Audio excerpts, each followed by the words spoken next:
What's up, party people? Um, this is a chapter from part 2 of The Chairman's New Clothes, Mao and the Cultural Revolution by Simon Leys.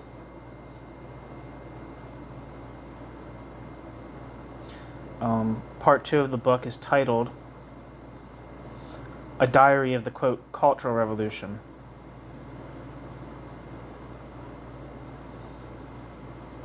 And it starts with a little introduction to this whole part. It's like a page. Quote, in China, the majority of individuals endowed with a powerful ambition have from antiquity onwards dreamed of becoming emperor, ... This kind of ambitious person has always existed in all periods of history.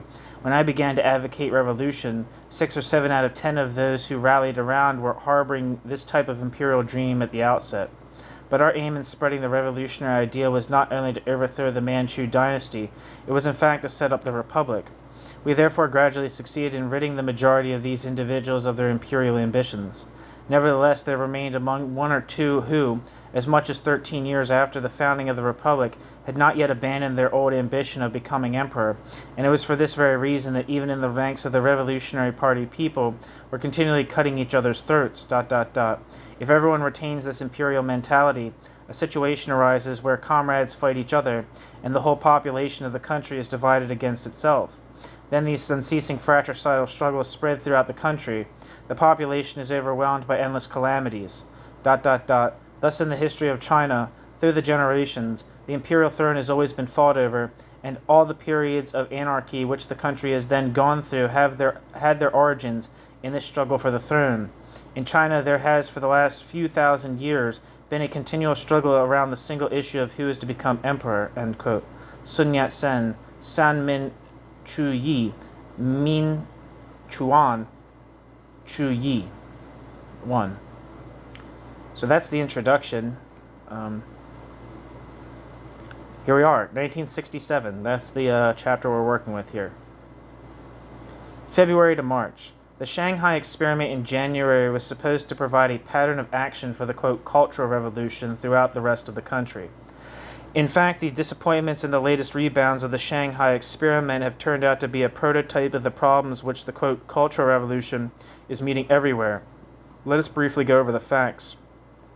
In November 1966, the Maoist activists in Shanghai formed themselves into a body called the, quote, Headquarters of the Shanghai Revolutionary Rebel Workers, a powerful league called the Headquarters of the Workers' Red Defense Units with the defense of Mao Zedong thought. Was immediately formed in opposition to the first group.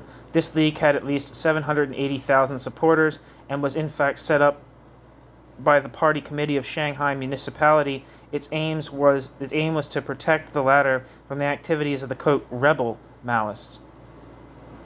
On the 3rd of January, the, quote, rebel Maoists succeeded in taking possession of the offices of the daily newspaper Wen Hui Pao and took by storm those of Jie Fang Ji Pao, quote, Liberation, another Shanghai daily, on the 5th of January. This was officially hailed by Peking as a great revolutionary victory, and the whole country was urged to imitate the example of this, quote, January Revolution. These shouts of victory were premature. Peking had misjudged the local situation as well as the balance of forces confronting each other. The, quote, Red Defense Units counterattacked, cutting off water, gas, and electricity, organizing strikes, bringing the port to a standstill, and creating a, quote, vicious current of economism, end quote, by distributing strike pay and dividing Social Security reserve funds among the workers. Bloody street battles broke out between the, quote, Red Defense Units and the Maoists. Events became confused. Mao Zedong had counted on the army regaining control of Peking and therefore the center of power. However, he could not contemplate using the army in the same way on a large scale throughout the country. There were still too few generals giving unconditional loyalty to Lin Biao. To instruct the army to take power everywhere would have meant dangerously strengthening the authority of the regional military leaders, whose loyalty to Mao was more than doubtful, and to maintain strong ties with the local Leys party apparatus. But Mao was faced with chaos in Shanghai. Soon he no longer had any choice and was forced to call in the army. On the 25th of January, Che Fang Chun Pao, People's Liberation Army Daily, called on the army, in the name of Mao Zedong, to, quote, support the left, end quote. It carefully specified that the, quote, left should be supported even when it was in the minority, which speaks volumes to the real position of the Shanghai masses. On 5th of February, when, and only when, they had obtained the support of the army, the Maoists in Shanghai succeeded in gaining control of the Municipal Party Committee and announced the setting up of the Shanghai Commune. On the same day, Radio Shanghai praised this as the direct descendant of the Paris Commune and the new contribution of Mao Zedong to international communism. But 2 days later, on the 7th of February, the term, quote, commune was disclaimed by Peking. It was to be replaced on the 24th of February by a new organ, the, quote, Revolutionary Committee of Shanghai, based on the, quote, Triple Union, Shanqi He of the army, the rehabilitated cadres, and the, quote, revolutionary rebels. Meanwhile, 3 other, quote, revolutionary committees had already been formed in Heilongjiang on the 31st of January, in Shantung on the 3rd of February, and in Kuichao on the 13th of February. After Shanghai, a 5th revolutionary committee was to be set up in Shanxi on the 18th of March. All the elements in the execution of the, quote, Cultural Revolution are now in place. The slogan, quote, seizure of power, sets the Maoist activists against the local party authorities. The latter defend themselves by organizing their own activists and by trying to stage a simulated, quote, seizure of power. With these activists, this is called, quote, brandishing the red flag to fight the red flag, end quote. The struggle between the two sides remains unresolved and is degenerating into violence and chaos. Peking itself has had some difficulty in recognizing its own supporters, since the opposition groups frequently crystallize around individuals, rivalries, and problems which are strictly local. Incidentally, notice the remarkable amount of time which has elapsed between the setting up of these 5 revolutionary committees and the official announcement in the Peking press. The official communique has only been issued several days later at the earliest, and in certain cases several weeks and even a month after the victory.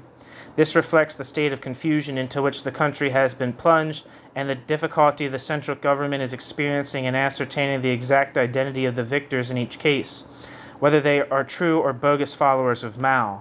The army is refereeing the struggle. In each case, its intervention, when it finally consents to intervene, is decisive. The army is already well placed in the leadership of two of the first revolutionary committees. The deputy leader of the Revolutionary Committee of Heilongjiang is Wang Chiatao, a commander of the provincial military region of Heilongjiang, and the deputy leader of the Revolutionary Committee of Shantung is Yang Taichi, who is commander of the military region of Sinan. This intervention by the army, more often than not, is tending to tip the balance of forces in favor of the established order, that is, the traditional party apparatus, and to the disadvantage of the, quote, left, which it is supposed to support. Kwangtung is an interesting illustration of this. On the 22nd of January, a, quote, Federate rebel committee, end quote, seized power in Canton. Immediately, a, quote, action committee, end quote, rose up against it and accused it of being manipulated by the former provincial authorities and of having staged a, quote, seizure of power. The, quote, action committee went over to the attack and laid siege to the, quote, rebel committee. The army flew to the help of the latter and checked the, quote, action committee. The latter does not consider itself defeated, and it has managed several times to take the army's administrative buildings and barracks by force of arms, urging the troops to rebel against their officers. These struggles have gone on for 2 months, and the outcome is still uncertain. But the central government cannot allow these disturbances to continue indefinitely. They are threatening to paralyze the country's economy. Therefore, the slogan of mobilization of all forces for spring plowing has rapidly been replacing the slogans of rebellion. Priority has now been given to the needs of agricultural production over the requirements of the, quote, Cultural Revolution. On the 7th of March, a decree prohibited, quote, seizures of power, end quote, within the production brigades of the people's communes during the period of spring plowing. According to the decree, quote, it must be remembered that the majority of the agricultural cadres are good or good enough, end quote. As for those who have made mistakes, there must be an effort to rehabilitate them rather than to crush them. On the 8th of March, the People's Daily published an important article denouncing the dangers of the, quote, anarchist current. It is becoming clear that if the, quote, Cultural Revolution is to succeed promptly, it has to accept the unconditional support of the army. Already when the, quote, Revolutionary Committee of Shanghai was being set up, the newspaper Wan Hui Pao acknowledged unreservedly that the collaboration of the army had been a decisive factor in the victory. The problem is that the, quote, Cultural Revolution alienated the sympathy of a large portion of the army from the beginning. While the old wounds from the purge of the Peng Te Huai have not yet healed, while the old wounds from the purge of Peng Te Huai have not yet healed, the recent elimination of individuals as powerful as Lo Zhuiqing and as influential and as popular as Ho Lung has led to serious unrest among the general staff. The excesses of the Red Guards who invade the barracks and loot the armories has aroused the wrath of the local military authorities. Under these conditions, the army threatens to become a double-edged sword for Mao Zedong. It is undoubtedly capable of establishing order, but the risk is that it may not be a Maoist order, ...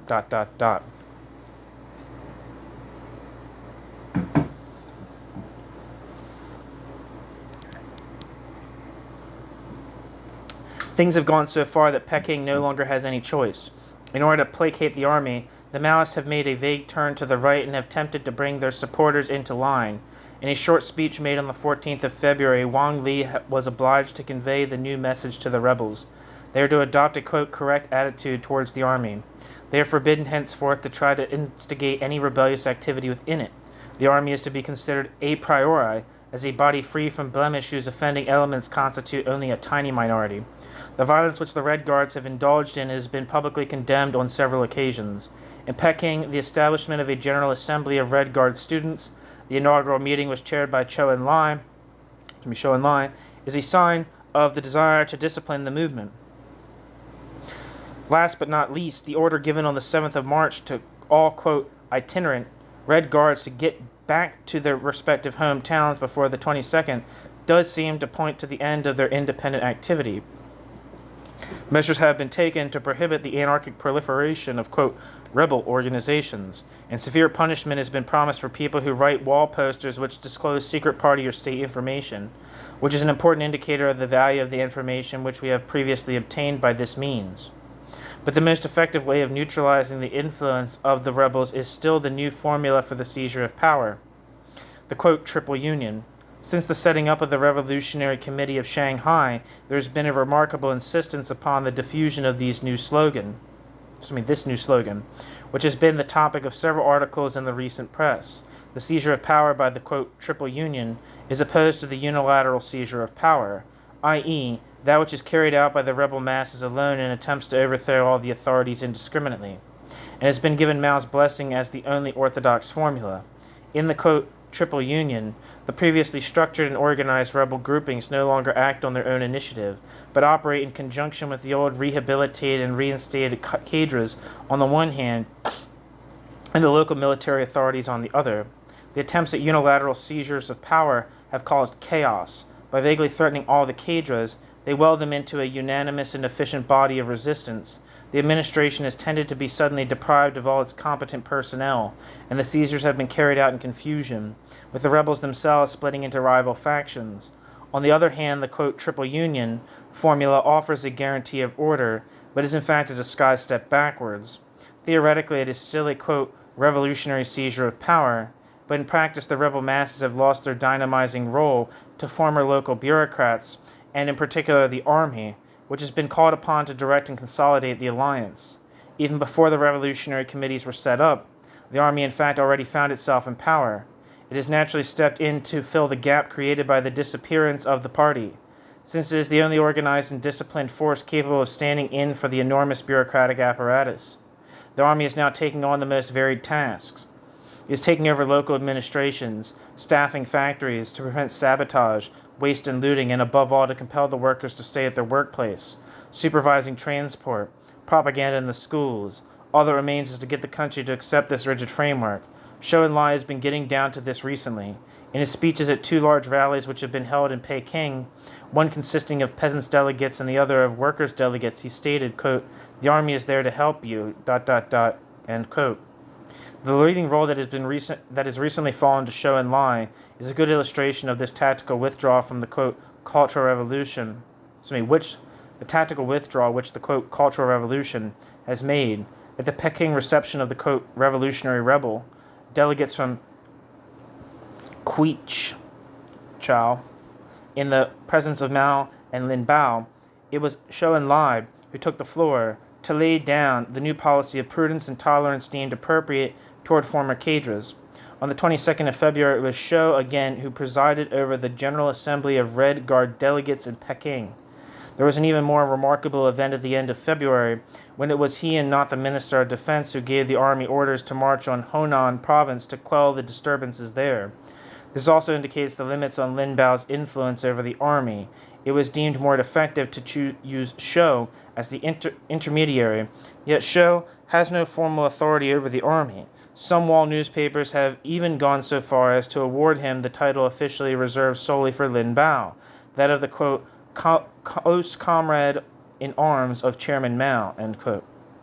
However, Zhou's position is not absolutely secure.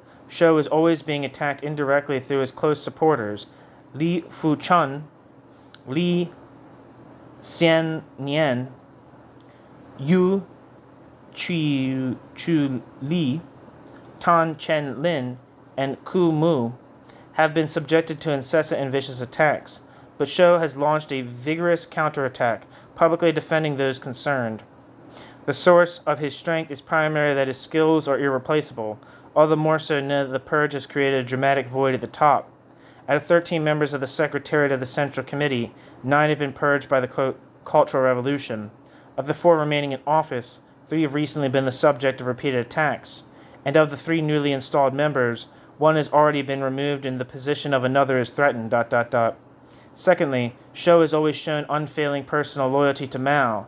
In 1962, he was the only one to come to Mao's defense besides Lin Biao. Moreover, out of all those in the ruling group, only he cannot be accused of personal ambition. He always voluntarily confined himself to a purely administrative role, and in the past he has never tried to seize the available opportunities to maneuver himself into first place under Mao. But for the moment he is walking a tightrope. The need for order and production, which Zhou has done his utmost to reestablish, directly contradicts the requirements of the quote, seizure of power advocated by the Cultural Revolution group of Shen Po Ta and Jiang Qing in several ministries where Zhou's protection is particularly effective. The activity of the rebels has been thwarted and the seizure of power carried out by those people who held it in the first place. The conflict between the pragmatic and the extremist tendencies is illustrated by a series of totally contradictory articles which have appeared in the People's Daily and the Red Flag. Zhou Enlai harangues workers in terms such as the following, quote, at all costs you must do 8 hours of efficient work per day. You may only engage in revolutionary activity outside your 8 hours. During working hours you are forbidden to leave your place of work, end quote. To which the Cultural Revolution group, scarcely veiling the accusation, retorts, quote, under the pretext of production, they are attempting to put down the revolution, There are some people who pretend to be preoccupied with the problems of production, but who are using this opportunity to prevent the rebels from securing the power held by the revisionist faction.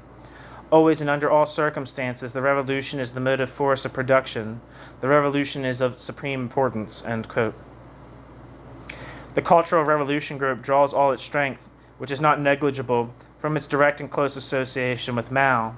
Its activity corresponds to Mao's deep and spontaneous aspirations, while Lin Biao and Zhou Enlai represent respectively the law of the gun and the pressure of hard facts, the reality with which the Maoist ideal is periodically compelled to come to terms. The insoluble contradiction between design and execution have given rise to uncertain and piecemeal interventions. Violent advances and prudent withdrawals are made, sometimes simultaneously. Driven by a team of horses pulling in different directions, the quote, Cultural Revolution is getting bogged down in confusion. Of the innumerable recent purges, that of Xu Te has aroused particular interest. The charges brought against him have been published in detail in a document published by Xin Pai Ta, the organ of the Red Guards at the University of Peking. The main counts on the indictment relate to the events which took place more than 30 years ago. In fact, this old man of 81 has practically retired from active life. The accusations against Chu Te has he is described as a warlord, ambitious, opportunistic, and a usurper of a military glory which is Mao's alone, revolved chiefly around his biography, which he had written by Liu Po Yu in 1939. But these recent slanders make it difficult to forget that for a long time he was Mao's senior and then his right-hand man, and that during its heroic period, Chinese communism was in fact a two-headed body, with Mao at its political and Chu at its military head. In actual fact, Chu's only real mistake, which Mao could not forgive him and which could not be referred to, was in 1959, when on the strength of his reputation, Chu ventured to speak his mind and came to the defense of Peng Te-hua.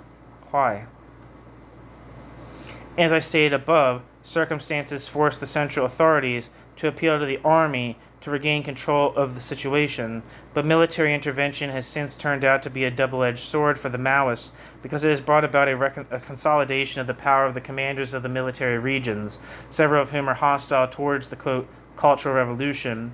The problem is particularly acute in regions like Xinjiang and Tibet, where in the past the norm of the division of political and military power has not been observed, and where the commanders of the military region carries out many of the duties of the first secretary of the committee. From such a position of strength, it is easy for the local satrap to take advantage of the, quote, Cultural Revolution and make his territory a, quote, independent fief. Wang and Mao is ruling Xinjiang in this manner. In Peking, the Red Guards denounce him as the butcher of the, quote, Cultural Revolution, and have issued a call for the, quote, liberation of Xinjiang from the tyranny of Wang and Mao, end quote. But in his kingdom, Wang, who controls the army, the administration, and propaganda, has had the local press praise him as a, quote, exemplary supporter of Chairman Mao, end quote. In Tibet, Cheng Kuo-hua is playing a similar role. His troops control the administration, the press, and the radio, and up until now, the Red Guards have been given no freedom of action. In Inner Mongolia, the army has used force to disband 3 groups of rebel Maoists. In certain provinces like Sichuan and Hunan, the military command is loyal to Ho Lung, is closely linked with the local party apparatus, and has sided wholeheartedly with it. This has led to violent clashes between local garrisons and, quote, revolutionary rebel groups. New section. April. Chi Pen Yu's article, Patriotism or Treason, in the People's Daily, the 1st of April, has aroused much interest and marks the beginning of a spectacular personal attack against Liu Shaoqi. But this offense is really more of a restriction on the development of the, quote, Cultural Revolution than an escalation of the struggle. By implicating all the local cadres, the efforts to, quote, seize power, have driven the cadres to adopt a unanimous position of resistance and sabotage, which is proving to be formidably effective. The People's Daily itself recently emphasized that if the majority of the attempts to, quote, seize power have so far failed, it's precisely because the rebels have indiscriminately attacked too large a number of cadres and have stirred up the opposition of the majority. The, quote, Cultural Revolution is equally incapable either of backtracking or of rapidly reducing this enormous resistance from the local party apparatus, and therefore has now centered its attack on Liu Shaoqi alone, trying to use this maneuver to try to create a diversion. On the pretext of taking the struggle as far as possible, an opportunity has been found to uncouple the, quote, Cultural Revolution from its base. The Shanghai press, Wen Hui Pao and Chie Fang Ji Pao, has made some illuminating remarks on the real significance of the campaign now being waged against Liu. Quote, all the revolutionary mass organizations which are at the moment engaged in, quote, civil war activities, in inverted commas in the original text, are to stop these local struggles immediately, and are henceforth to direct all their energy to denounce the crimes of China's Khrushchev, end quote. End quote, the greatest possible number of people must be rallied to strike the tiny minority at the top, end quote. In other words, the Maoists, rather than get caught up in an unpredictable struggle against a substantial and many-sided opposition, have replaced these adversaries with an isolated scapegoat who has already been rendered powerless. The pretext that has been chosen for this campaign against Liu is amazingly feeble. He has been taken to task for having once approved a showing of the film Qing Kung Mi Shi, secret episode of the Qing court, which he was supposed to have judged a, quote, patriotic work, when in reality it was a, quote, vindication of treason, end quote. And this old film, made in Hong Kong in 1948, is perfectly ordinary and has lain buried in oblivion for many years. Why exhume it now, as the main exhibit at Liu's trial? Liu's whole career makes it difficult to imagine him being a hardened cinephile, and it is even doubtful that he has ever seen or paid any attention to the film in question. Is this then the most heinous and exemplary of crimes? This kind of affair is going to deprive the, quote, Cultural Revolution of all credibility, assuming that people involved have ever bothered about its credibility. The only motive which may explain the choice of such a Baroque pretext once again depends on petty personal factors. Mao's wife has to be given an opportunity to shine on the political scene at all costs. Before the, quote, Cultural Revolution, the only official post she had held was that of a member of the Cinematographic Industry Steering Committee of the Department of Culture, and it was in this capacity that she once opposed the screening of the film in question and had been in the minority among her colleagues on the committee. Consequently, the only way of portraying Liu Shaoqi now as an opponent of the revolutionary line defended by Mao's wife is to fabricate a criminal past for Liu Shaoqi in the field of cinema. But with Chiang Ching's name up in lights, there has been a new and sudden increase in the activity of the extremist faction. Once again, the Red Guards have the wind in their sails, and once again the authorities are underwriting their activities. An article in the People's Daily has just recalled their merits in revolutionaries. At the same time, the army is now being called to order. Its interventions so far have all too often led it to support, quote, right-wing organizations, forcibly disband rebel groups, and persecute the Red Guards. To prevent a recurrence of such events, a decree of the 1st of April explicitly states that the Army has no authority to decide which mass organizations are revolutionary and which are counter-revolutionary. On the 2nd of April, an article in the People's Daily reminded the Army that it should, quote, treat the Red Guards properly, end quote. On the 6th, an editorial in the Liberation Army Daily called upon it to, quote, remain moderate. Also on the 6th, the Military Commission of the Central Committee enacted a 10-point decree forbidding the Army, among other things, to use its weapons against massed organizations, to make arrests or use physical violence. The decree also orders the Army not to take any specific initiatives before consulting the opinion of the, quote, Cultural Revolution Committee, and it stipulates that it should trust the mass organizations and should only use methods of intellectual persuasion in its dealings with them, and that this should be done patiently. As I have already indicated, the Army is far from achieving the political homogeneity that Lin Biao dreams of. It is divided into different fiefs, which are organized along the invisible but restrictive lines of personal loyalties consolidated during past campaigns. It is crisscrossed by contradictory tendencies and is subject to unrest, which has revealed itself in several recent purges. Su Shangqian, who has recently been promoted to the leadership of the Army's Cultural Revolution Group, has been ousted from the post to make way for Xiao Hu,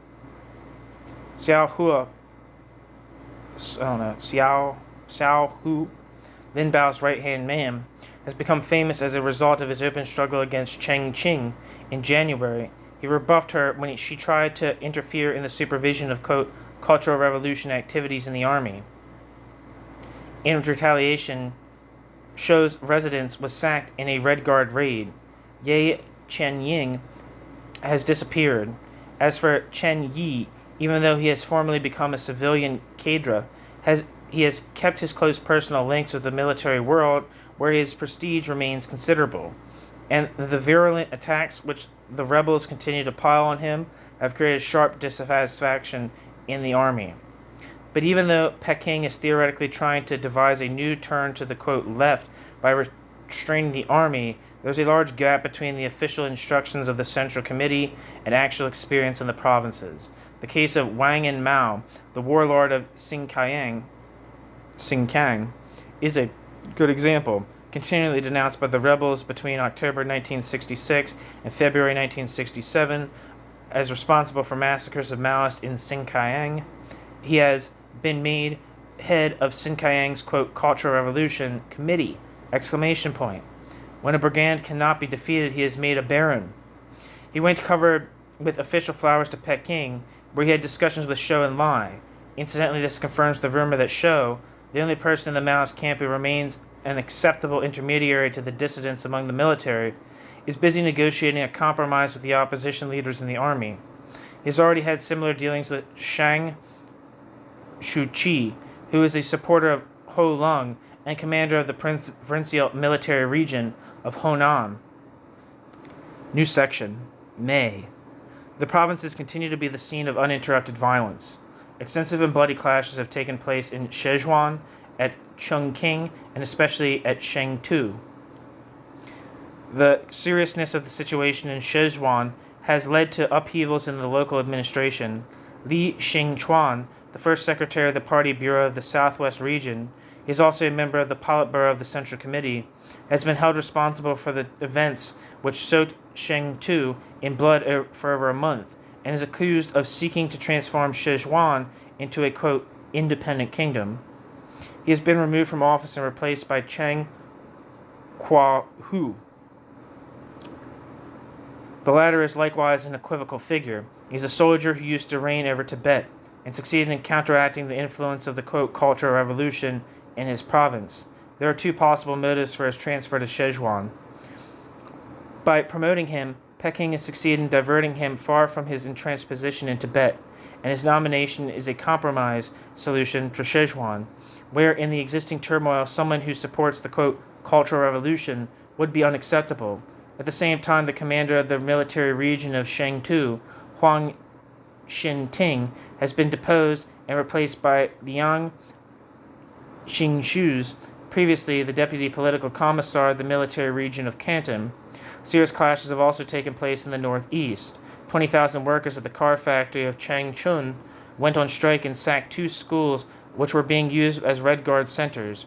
In Heilongjiang, during a pitched battle, a large group of Maoists were crushed by a coalition of workers and soldiers. Bloody clashes have broken out more in Honan, Chengchao, and Kaifeng. In the same province, police at Xinyang crushed a demonstration of Red Guards who were celebrating the establishment of the new Peking Revolutionary Committee, which took place on the 20th of March! Exclamation point. There have been disturbances in Inner Mongolia, and Ulanfu has been demoted. Even the few provinces which have already been, quote, conquered are not free of disturbances. Out of the 5 provincial revolutionary committees which have already been set up, 3, Shantung, Quichao, and Heilongjiang, were not represented at the 1st of May celebrations in Peking. Fights have even broken out at Changping, a stone's throw from the capital. It is obviously difficult to determine the exact scale of these various clashes. The wall newspapers often mention hundreds and thousands of dead and wounded, and tens of thousands of combatants. A large amount of rhetoric has certainly gone into the writing of these accounts, but this bloody fighting is nonetheless quite real. It is a source of great concern to the Peking authorities and is recognized as such by the official press. On the 22nd of May, the People's Daily published an important editorial under the headline, quote, put an immediate stop to the armed struggle, end quote.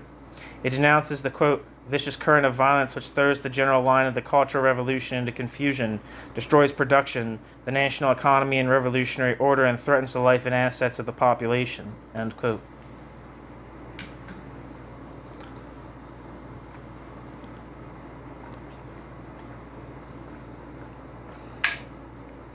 The most serious and most violent clashes are generally those in which the coalition of workers, peasants, and soldiers confronts, quote, rebel Maoist groups.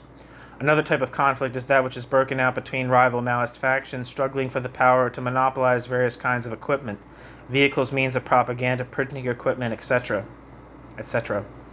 The, quote, triple union formula, which is supposed to facilitate the, quote, seizure of power, and thus to hasten the normalization of administrative and economic activity through the rehabilitation of former cadres, has so far been a failure. The rebels torpedo any attempts to reintegrate the cadres, while the latter, having learnt from previous experience, take refuge in discreet inaction. As an example of the former cadres' reluctance to respond to the, quote, triple union, the Revolutionary Committee of Peking Municipality, which was set up at the end of March, has managed to recruit only one member of the former apparatus, Wu Tai, to its leadership. Furthermore, the ferocious attacks which continue to be made against Chen Yi augur quite badly for the policy of tolerating former cadres. Even though, from time to time, he continues to resurface amid the turmoil. He was present at the reception given by the Tanzanian ambassador on the 26th of April and even gave a short speech. He was also on the rostrum on the 1st of May. A whole succession of people who have been the subject of recent attacks also took part in the 1st of May celebrations. Chu Tai, Tung Pi Wu, Chen Yun, Tan Chen Lin, Li Sui Feng, Li Xin Nian, Yu Ning Yi, Cheng Kuo Hao Hua, etc. This forms part of the seduction policy which the Maoists are now using on the cadres who have been investigated in order to try to obtain their support and persuade them to resume their activities. This conciliatory venture is a question of urgent need. The isolation of the Maoists at the top has assumed dramatic proportions. This is illustrated well by the list of absentees from the 1st of May ritual. More than 60% of the members of the Central Committee and more than 80% of the deputy members of the Central Committee did not take part in the festivities. Several departments of the Central Committee were not represented. A Su Wen, the director of the Department of Organization, and his 3 deputy directors were absent.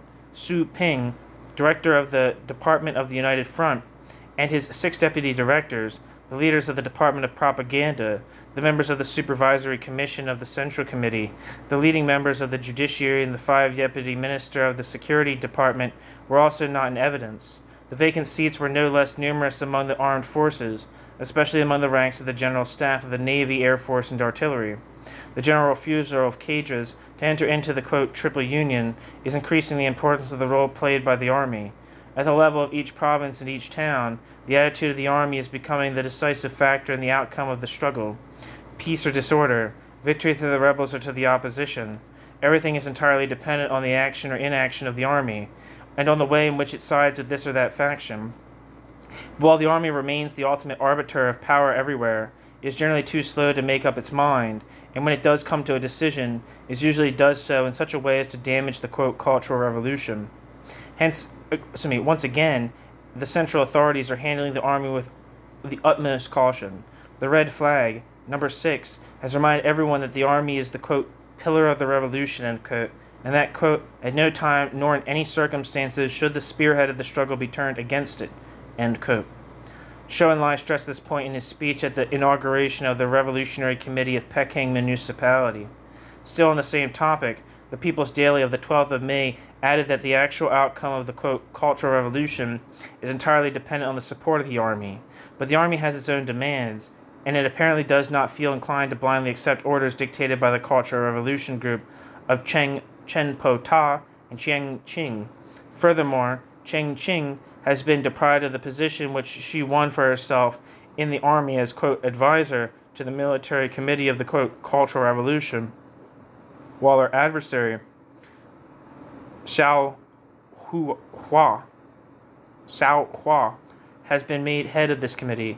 The indignation of the Army has been roused by the purging of several of its most prestigious and popular commanders, and it is exasperated by the rebel Maoist excesses which have been directed against them on several occasions.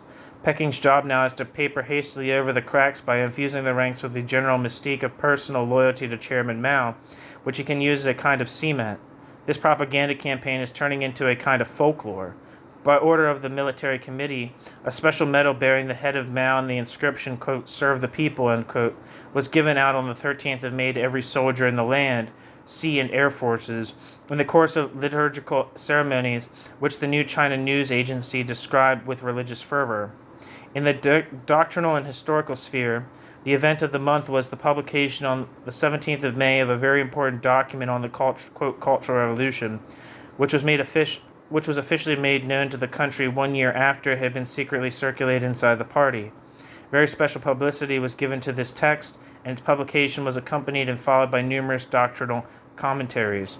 The document in question, which is simply called Memorandum, It was in fact a memorandum of the Central Committee addressed to all levels of the party, dated the 16th of May 1966, sheds extra light on the first stage of the, quote, Cultural Revolution, and shows that from May 1966 the, quote, seizure of power had already been decided upon, and the fate of Liu Shaoqi and his associates had already been irrevocably determined.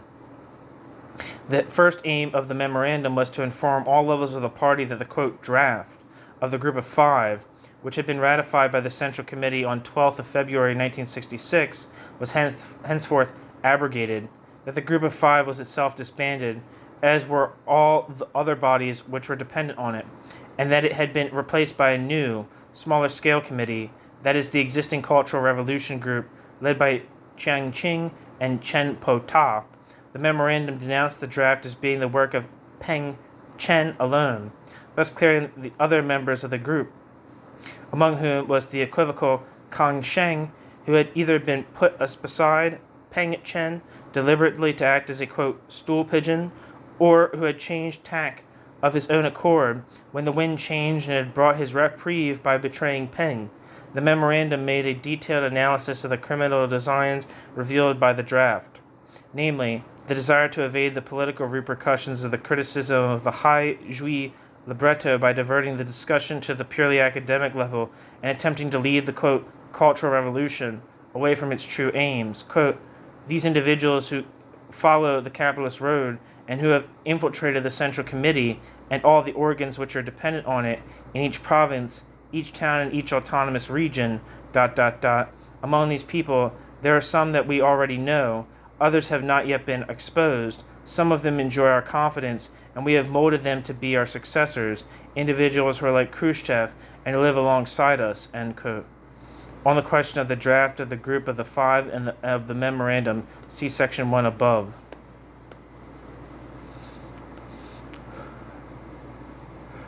New section, June and the first fortnight of July. The, quote, Cultural Revolution seems to have been swallowed up. For almost 4 months now, the, quote, seizure of power movement has been at a standstill in the provinces, the great majority of which still have no revolutionary committees. The, quote, seizure of power, end quote, policy is hardly even mentioned anymore at the moment, and the slogans which crop up again and again refer to a less exciting policy, quote, make the revolution with thrift, end quote, and, quote, fight against waste, end quote. The People's Daily has gone so far as to devote its front page to cheaper recipes for making the glue for wall posters. Formerly, the revolutionary poster writers used glue made of flour, thus wasting large quantities of this precious food stuff. The People's Daily has also vigorously denounced, through, quote, readers' letters, the misuse of loudspeakers, the simultaneous uproar of opposing factions who make use of them everywhere and without intermission, preventing workers both from working and from relaxing, and therefore harming production. The Red Guards are to stop borrowing trucks and cars for their revolutionary ventures, because by doing so they are monopolizing plant required for production and are wasting fuel. There are increasing orders to fight against anarchy and violence. The term, quote, civil war, used in inverted commas, appears frequently. It is often applied to quarrels in which one Maoist faction opposes another. The, quote, Cultural Revolution has in actual fact produced an extraordinary proliferation of rebel factions, whose only common feature is their unconditional loyalty to Mao. The rest of the time they spend tearing one another to pieces to gain control locally. These internal divisions have ended up by paralyzing the progress of the, quote, Cultural Revolution. In principle, the army is instructed to adjudicate all conflicts. The rival factions come and denounce each other to the local military authority, which adopts drastic measures only as a last resort. These endemic outbreaks of violence have led to a steady increase in the powers accruing to the army, since it alone has proved to be ultimately capable of keeping some order. In several provinces already won over to the, quote, Cultural Revolution, a real military regime is beginning to take shape.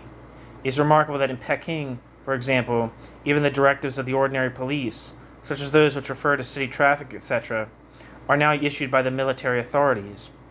By its very nature and its practice of discipline, the army, even a, quote, People's Liberation Army, simultaneously leans towards the traditional side in the defense of order and respect for authority, and its interventions more often than not result in restraints on the activities of the extremists and the Red Guards. The setting up of schools under control of the army has already resulted in the dissolution of a large number of, quote, rebel groups. Mao's problem is that on the one hand he has been forced to call in the army to contain the chaos, but on the other hand this recourse to the military is usually rebounding against his own supporters. Szechuan is again a good example of this. It is a particularly recalcitrant province. As politically, Szechuan is an old and solid bastion of Liu Shaoqi's and Deng Xiaoping, and militarily, it has been staffed for a long time by Ho Lung's men. Szechuan has thus been convulsed by violent struggles. Disturbances have just broken out once again in Chongqing, where the army has crushed factions of Maoist activists. Significantly, this repression is specifically the work of two soldiers, Lan Yi-nung and Pai Pin, who were sent to the province by Peking in May to lay the foundations of the future revolutionary committee there. The reopening of some universities has been announced. The initiative came from the Aeronautical College of Peking. The Red Guards there have been one of the most advanced groups of the, quote, Cultural Revolution. But the timetable fixed by the college is almost entirely monopolized by study of the thoughts of Mao, sessions of criticism and discussion, military training and initiative into industrial and agricultural tasks. Practically no time is devoted to specific teaching activities. To judge from this, the principal aim of the reopening of the university seems to be simply to contain the students between four walls and to hinder the, quote, revolutionary activity which they were pursuing outside. The few revolutionary committees which have successfully been set up are already subject to a rectification campaign. This is aimed at restoring their purity and revolutionary ardor, and at dragging them out of the rut of Mandaриnism in which they seem to have been bogged down since their inception. Of the new sets of rules adopted by various revolutionary committees, one of the most typical is that which has appeared in Hailung Qiang. See the People's Daily, 29th of June, quote, study of the thoughts of Mao. The members of the committee will devote 1 hour every day to this work before, as well as the entire morning on Wednesdays and Saturdays. During the hours of study of the thoughts of Mao, there will be no discussions, the offices will remain closed, no visitors will be received, and the telephone will not be answered. The leading cadres must get closer to the masses, personally receive deputations from the masses, reply to letters, accept criticism modestly and humbly, and criticize themselves. This committee will periodically undergo rectification campaigns. 1/3 of the administrative cadres of the Revolutionary Committee, and in particular of the leading cadres, will be sent in permanent rotation into the factories or into the fields to take part collectively in the work of production. 1/3 will devote themselves to inquiries among the masses, and 1/3 will remain in the offices to carry on the administrative work. It is forbidden to praise members of the committee by name. Members will not give official receptions, will not allow themselves to be photographed or filmed, will not have their photograph or news about themselves published in the newspapers, will not have themselves applauded on their arrival at meetings, will not have themselves called by their official title, but will quite simply be called, quote, comrade. In the buildings of the committee, there will be no domestic personnel. Cleaning and domestic duties will be performed by the cadres themselves on a rota basis. Adopt a frugal and austere attitude. There is to be no waste or privilege. Members of the committee will not have the right to provide themselves with a personal secretary, whether in the name of the committee or in their own names. It is forbidden for members of the committee to hold banquets, to give presents, or to accept them, end quote. The recent explosion of the Chinese hydrogen bomb has been heralded as a victory for the, quote, Cultural Revolution, which is quite paradoxical since the nuclear research sector has been quite specifically isolated from the influence of the, quote, Cultural Revolution. See Article 12 of the 16 points. This paradox is, moreover, that of the regime as a whole. The, quote, revisionists, the, quote, specialists, the, quote, economists, and the, quote, experts have equipped the country with the political, administrative, scientific, technical, and economic foundation to enable the doctrinaires to periodically allow themselves the ruinous luxury of denouncing and dismantling this infrastructure, while giving themselves credit for its latest fruits.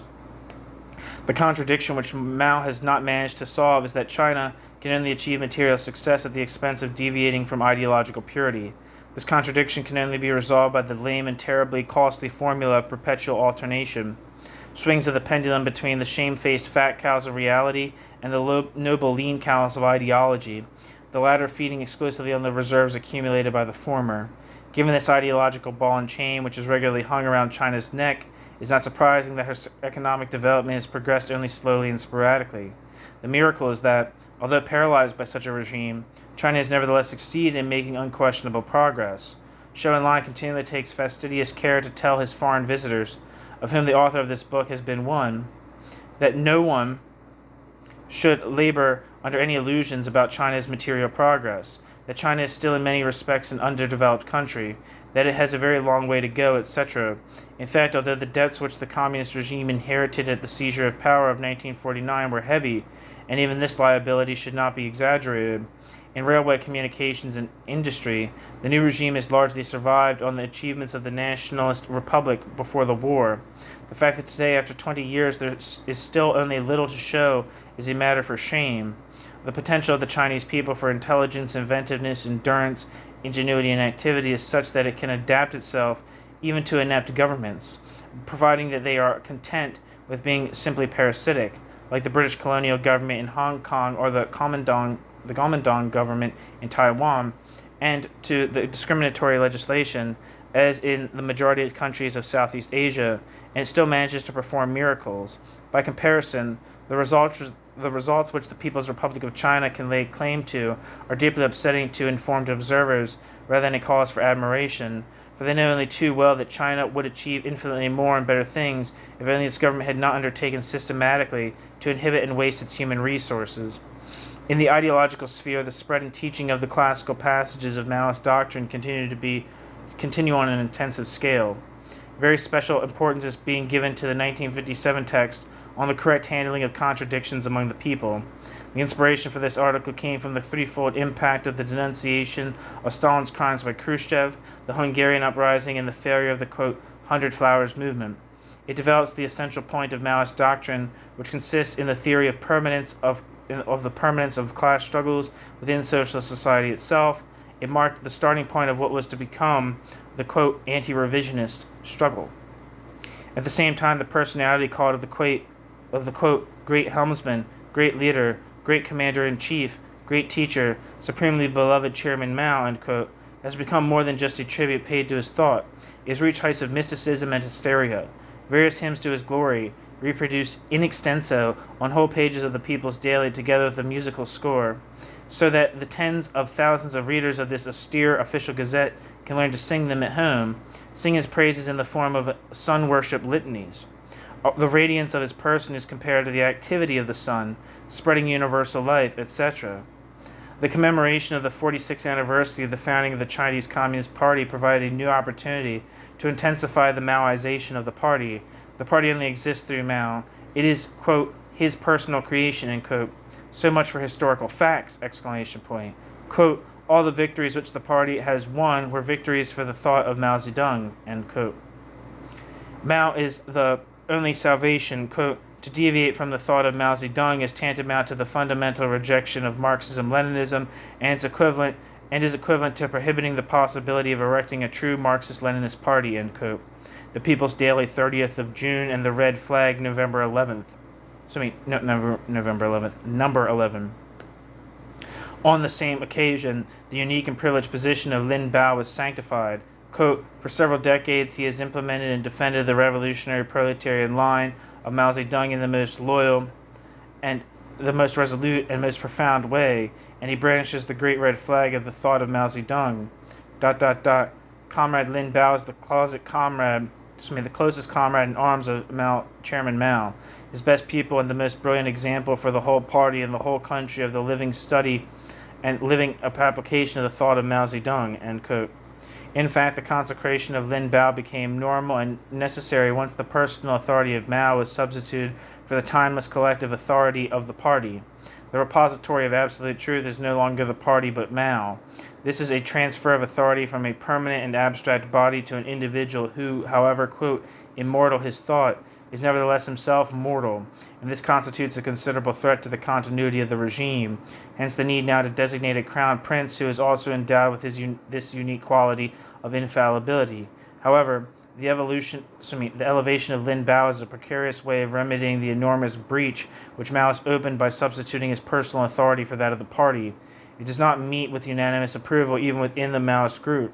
While it is still comparatively easy to deify Mao with his historical stature, a similar undertaking on Lin Biao's behalf is a much more arbitrary affair, and whatever the propaganda efforts, it is going to be difficult to persuade public opinion that the chosen one is equal to his calling.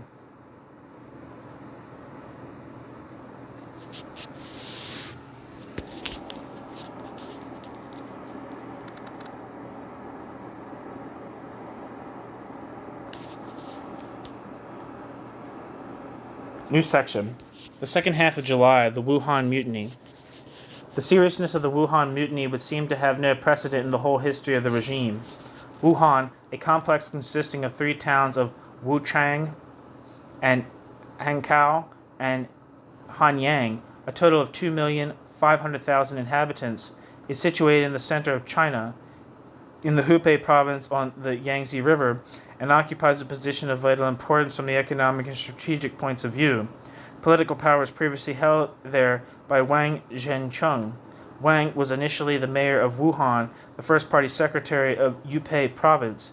He was then promoted to first party secretary of the central southern region, replacing Tao Chu when the latter was made head of the Department of Propaganda after Liu Tingyi was purged. After this meteoric ascent, Tao Chu was himself purged at the end of 1966. Wang seemed to enjoy Mao's favor. It was in his company that the chairman went for his famous swim in the Yangtze River. But at the end of 1966, he was violently attacked and finally purged. As everywhere else, the tornado of the quote, Cultural Revolution had left the army as the sole organized authority in Wuhan. It was under the orders of General Chen Sai-tao, who since 1955 had held command over the very important military region of Wuhan, including the provincial military regions of Hubei and Honan. Chen Sai-tao had at no time in the past belonged to Lin Biao's group of loyal supporters, and was on the contrary closely linked with the powerful regional commanders Wang and Mao, commander of the military region of Xinjiang, Qin Shi Wei, commander of the military region of Kunming, and Huang Xinting, commander of the military region of Chengdu. These men were all former subordinates of Peng Dehuai, Hou Leng, Su Sangqian, and Liu Pocheng. By way of solidarity with their leaders, they had put up an active resistance to the Maoist current. From the beginning of 1967, Wuhan was the scene of continual struggles. The 3 towns had no less than 54 groups of, quote, revolutionary rebels, which, vying in the struggle for power, fought with each other continually in bloody clashes. Chen Xiaotao chose to give military assistance to a powerful organization called the, quote, Million Heroes, which consisted chiefly of factory workers. 2,000 workshops and mining establishments went on strike from the 29th of April to the 30th of June to increase its ranks. Railway workers and peasants, all sworn enemies of the Maoist Red Guards. Supported by the army, this workers' militia undertook to crush the Maoist activists. This crisis reached its first climax at the end of June, culminating in the closure of the railway bridge over the Yangtze River in a street battle which resulted in 250 dead and 1,500 wounded. In July, in response to appeals from the Maoists, who saw themselves on the point of being wiped out, Peking sent to Wuhan 2 of its highest-ranking emissaries, Si Fuqi and Wang Li, to try to impose a truce. Si Fuqi, Vice President of the Council of Ministers, Minister for Security, and leader of the Revolutionary Committee of Peking Municipality, has become one of the leading personalities of the Cultural Revolution. He has an ambiguous past. For a long time he was Deng Xiaoping's right-hand man, but his rally to the, quote, Cultural Revolution at its inception in fact made the initial development of the movement possible. By placing the security forces at the disposal of the Maoists, he played a decisive role in the military coup d'etat in Peking, which turned the balance of forces in Mao's favor. Wang Li, who does not have as varied a career as CA behind him, is an upstart. He's a product of and a chief spokesman for the, quote, Cultural Revolution. His association with Cheng Qing and his major role in the Cultural Revolution group has catapulted him into the highest spheres of the hierarchy. After the purge of Tao Chu, he was put in charge of the Department of Propaganda, and in this capacity is considered one of the brains behind the Maoist movement. That Peking should send 2 such eminent ambassadors to settle Wuhan's problems already conveys an idea of the seriousness of the situation. Xi and Wang arrived in Wuhan on the 14th of July. What happened in the days which followed did not become known immediately. The first indication that something serious had occurred in Wuhan was disclosed abruptly in Peking during the evening of the 21st of July with a sudden demonstration, including army detachments, which marched to shouts of, quote, overthrow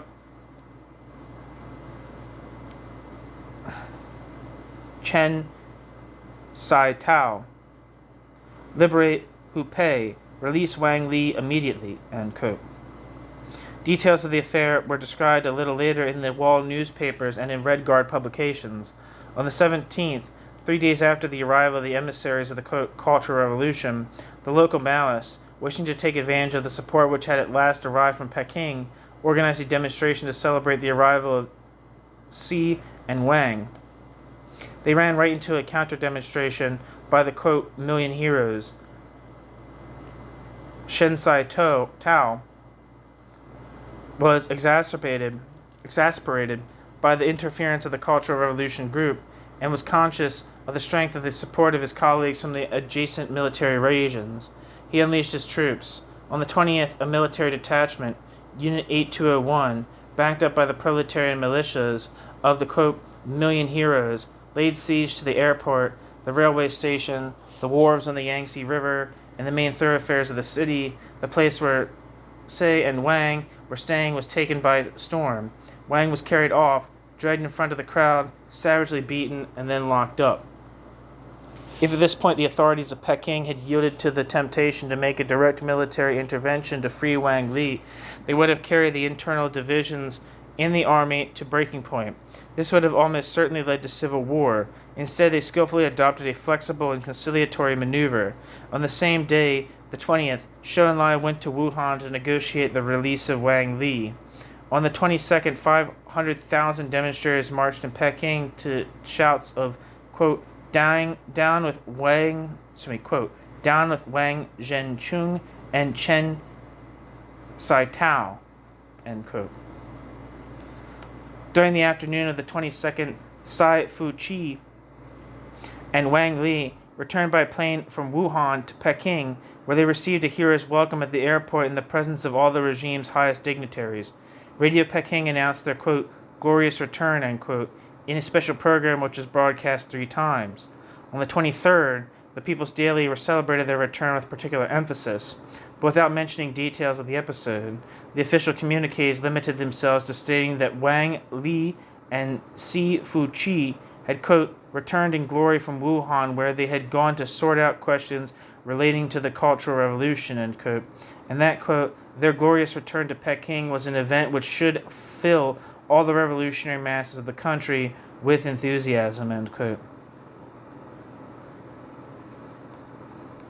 On the 24th, the gunboats of the Eastern Fleet of the Chinese Navy sailed up the Yangtze as far as Wuhan, while paratroop units regained control of strategic points of the city and disarmed Unit 8201 as well as the, quote, million heroes. On the same day, Chen Sai-tao and his chief subordinates were taken to Peking.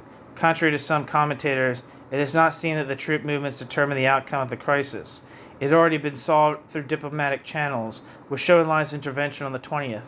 It should be noted that the release and return of Wang Li and Si Fuqi to Peking was effected on the 22nd, that is to say, previous to the dispatching of the central government troops.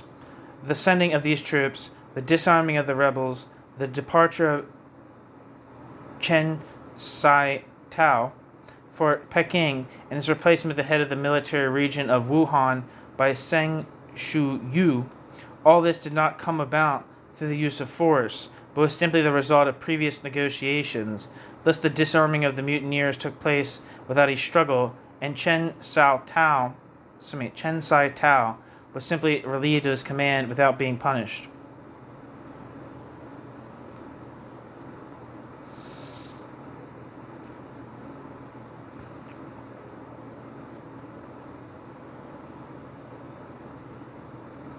Where am I? Hold on 1 second. Vast demonstrations, still celebrating the return of the 2 emissaries, have subsequently been organized in several large Chinese cities. The most important of them took place in Peking, where on the 25th a million people marched past Tiananmen, the gate of heavenly peace, in the presence of all the leaders of the regime. The demonstrators' slogans, quote, we will defend Chairman Mao with our blood and our lives, scarcely resemble the shouts of victory, but rather the rallying cry of a minority threatened by a powerful enemy. The Wuhan incident marks a decisive turning point in the development of the, quote, Cultural Revolution. The army, which in the past has often already been partial to the forces of resistance, has gone one step further and adopted an attitude of open defiance. As a consequence, this has led the extremist wing of the, quote, Cultural Revolution, Chen Po Ta, Chiang Qing, Wang Li, Chang Chun Chao, Yao Wen Yuan, Qi Pen Yu, etc., to harden its distrust and hostility towards the army. It has substituted the old phrase denouncing, quote, the handful of revisionists who hold power in the party, end quote, with the expression, quote, the handful of revisionists who hold power in the party and those who hold it in the army, end quote. And those who hold it in the army, end quote. This refers to the immunity which puts the army above all suspicion and has kept it sheltered from the unrest of the, quote, Cultural Revolution.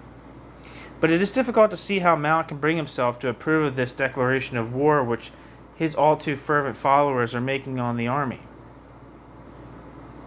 If he does, he will run the risk of alienating himself from the sole organized force which, since the undermining of the party, has been the regime's last bulwark against anarchy. The army, for its part, although it has shown itself to be one-sided in its repression of rebel Maoists in the provinces, and largely deaf to the orders of Lin Biao, whose artificial promotion to the position of crown prince is still unacceptable to the former old guard of Peng Te-huai, Yo Ho Lung, Liu Po Cheng, Su Sheng Qian, etc., has mostly remained loyal to Mao. There's a footnote that I missed. The price Peking paid for the submission of the provincial army would gradually be disclosed by the subsequent development of the, quote, Cultural Revolution. The central authorities would sacrifice their extreme left and abandon it for good to military repression, in return for which the provincial garrisons would nominally recognize Peking's authority. End footnote. Even if in some cases this loyalty is more formal than real, it is nevertheless preventing the opposing factions from crystallizing around a common element of dissatisfaction. Although the opposition is immense, it is still hopelessly fragmented and impatient, precisely because it cannot bring itself to denounce Mao directly. By stopping on the brink of sacrilege, it has been reduced to trickery, local insurrection and sabotage, and lacks any organic nucleus.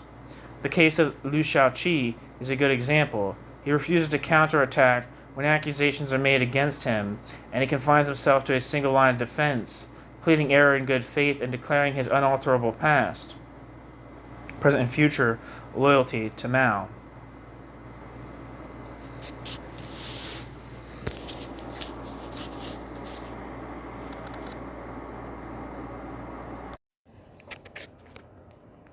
August. A year after the beginning of the, quote, Cultural Revolution, the country does nothing but fall deeper into the chaos and violence from which hardly any province is now spared. The situation is particularly serious in Hubei. The after effects of the mutiny in Wuhan have not yet been eliminated, and also in Hunan, Jiangxi, Sichuan, Guangxi, in Nanking, Shanghai, and especially in Canton.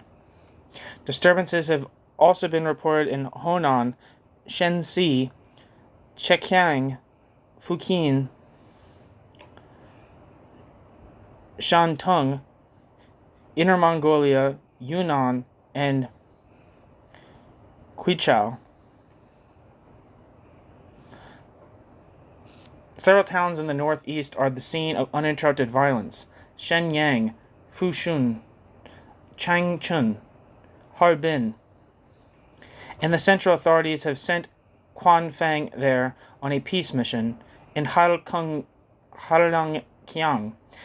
in principle a model Maoist province, the commander of the military region, Wang Chai-tao, and his political commissar, Pan Fu-sheng, have been treated violently by the Red Guards. The disturbances vary in character. There are confrontations between rival groups of, quote, revolutionary rebels who accuse each other of betraying the line laid down by Chairman Mao. There are clashes between Red Guards coming from outside and workers and peasants organized by the local authorities to drive them off. And there are outlaw groups which are taking advantage of the disorder to indulge in looting and other excesses. The Maoists' major weakness is that they are hardly ever able to rely on anyone but the Red Guards, who are young and inexperienced, while the opposition, generally speaking, has the people's militias and some support from peasants and workers at its disposal. The major weakness of the opposition is its lack of a unified command and of a common rallying slogan. Its generalized disorder can never take the form of an organized front, and the situation is not turning into one of civil war. Peking is divided more than ever between the contradictory demands of the extremists and the army. Have they really decided to restrain the extremists? There are some indications of this. On the 23rd, Sai Fu-chi broadcast an appeal on the radio calling upon the Red Guards to reject violence and not to undertake any more marches through the provinces.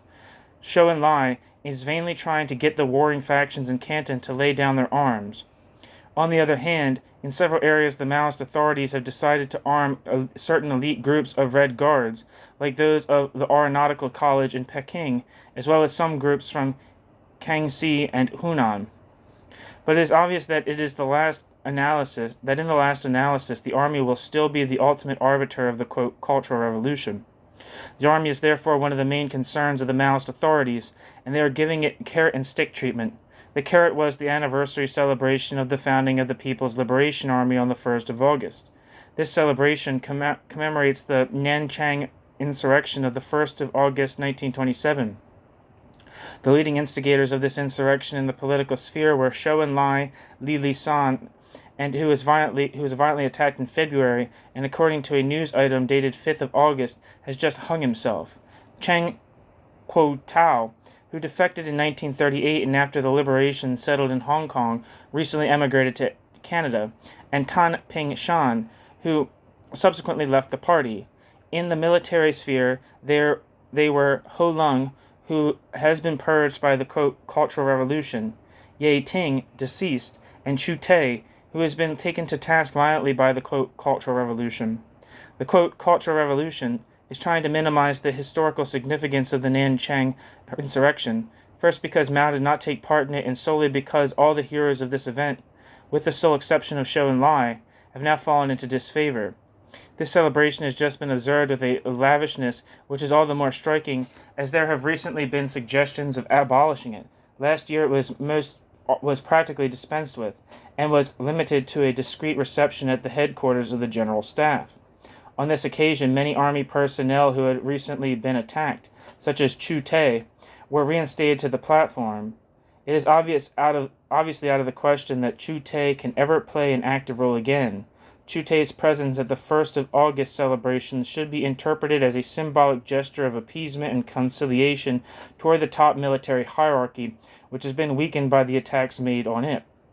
The stick, on the other hand, is that the Military Commission of the Central Committee has instituted a purge of unprecedented scope among the political commissars in the army, affecting a third of their total strength.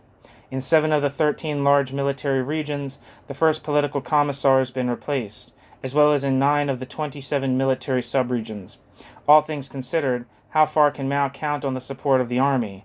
There are some disturbing signs. Of the 10 field marshals, only 2 have followed him, Lin Biao and Nie Zhongchen.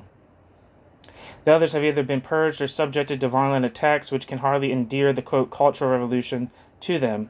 Scarcely more than half the commanders of the military regions were presented at the 1st of August celebrations. The General Staff of the Air Force was almost entirely absent, and the Navy was hardly represented. Moreover, 3 of the 13 large military regions have already had to be given new commanders. Inner Mongolia, Chengdu, and Wuhan. The commander of the military region of Xinjiang, Wang and Mao, has a highly ambiguous attitude. The military regions of Nanking and Kunming are commanded by well-known opponents of Mao, Su Shiyu and Qin Shi Wei, who still hold office without any attempt having been made to challenge their authority. And with the Maoist camp itself, there is constant friction between Lin Biao's subordinates and Cheng Cheng's Cultural Revolution group.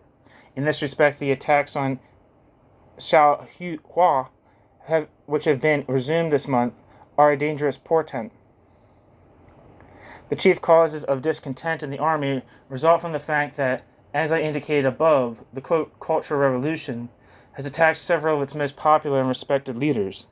The cadres of the military regions have a long and close association with the provincial party apparatus, and the excesses of the Red Guards, which are often directed against local garrisons, have provoked the exasperation of the latter and an impatient desire to reimpose order by force. The composition of the Revolutionary Committee, which has just been set up in Shanghai, 12th of August, points quite clearly to the only course which is capable of pulling the, quote, Cultural Revolution out of its present impasse, although in theory it is the product of one of the, quote, triple unions.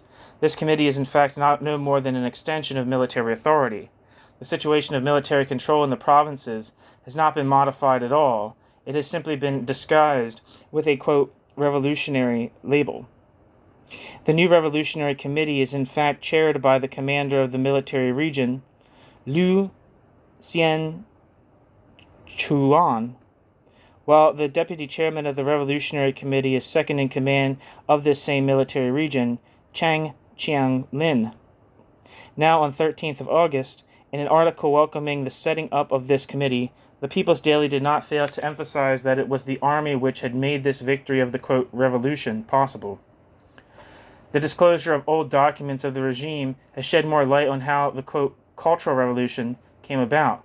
On the 16th of August, the People's Daily published an abridged version of the, quote, decision of the 8th plenary session of the 8th Central Committee of the Chinese Communist Party regarding the anti-party group, which had Peng Te-Huai as its leader, end quote. A decision taken on the 16th of August 1959 at the Lushan Conference. This text and the commentaries on it, red flag number 13, provide a number of important revelations. It becomes obvious now that the Lushan Conference was a major crisis which led to Mao's eclipse and allowed the ascent of his, quote, power-holding faction, which the, quote, Cultural Revolution is now endeavoring to bring down. In other words, the, quote, Cultural Revolution can be defined essentially as an attempt by Mao to regain what he lost after the Lushan Conference. It is an attempt to counter threats to his own political survival, the threats which were posed by the new forces born at the conference. New section, September and October.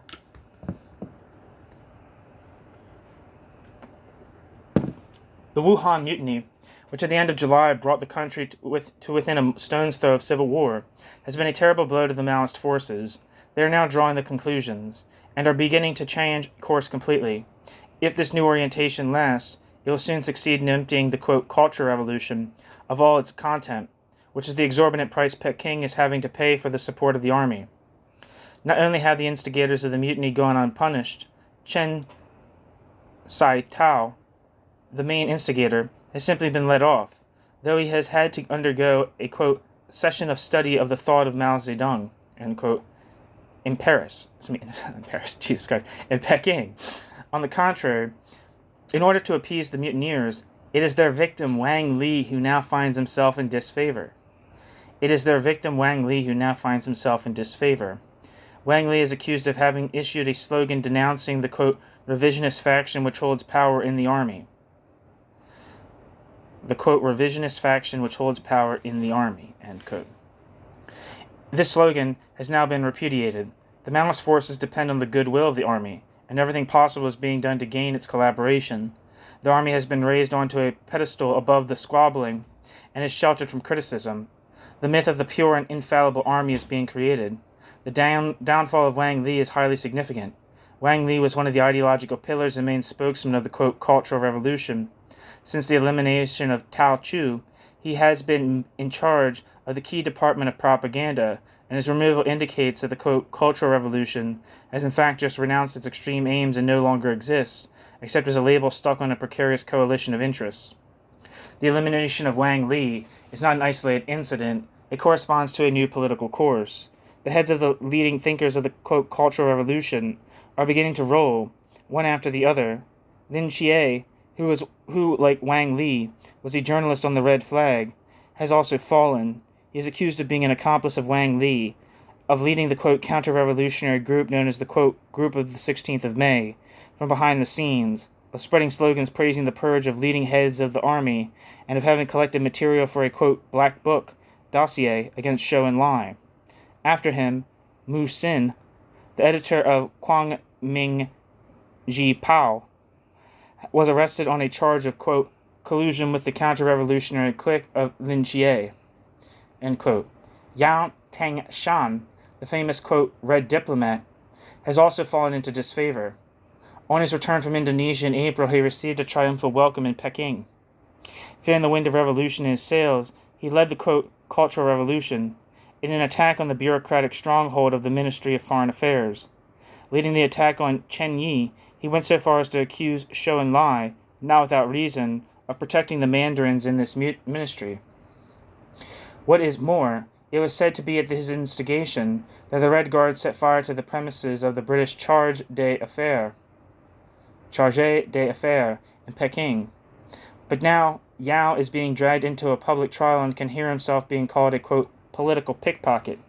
Such are the rewards which the, quote, Cultural Revolution offers to those who are naive enough to believe in the, quote, Cultural Revolution and take the, quote, Cultural Revolution seriously, literally. For this is precisely the, quote, crime of Wang Li and his comrades.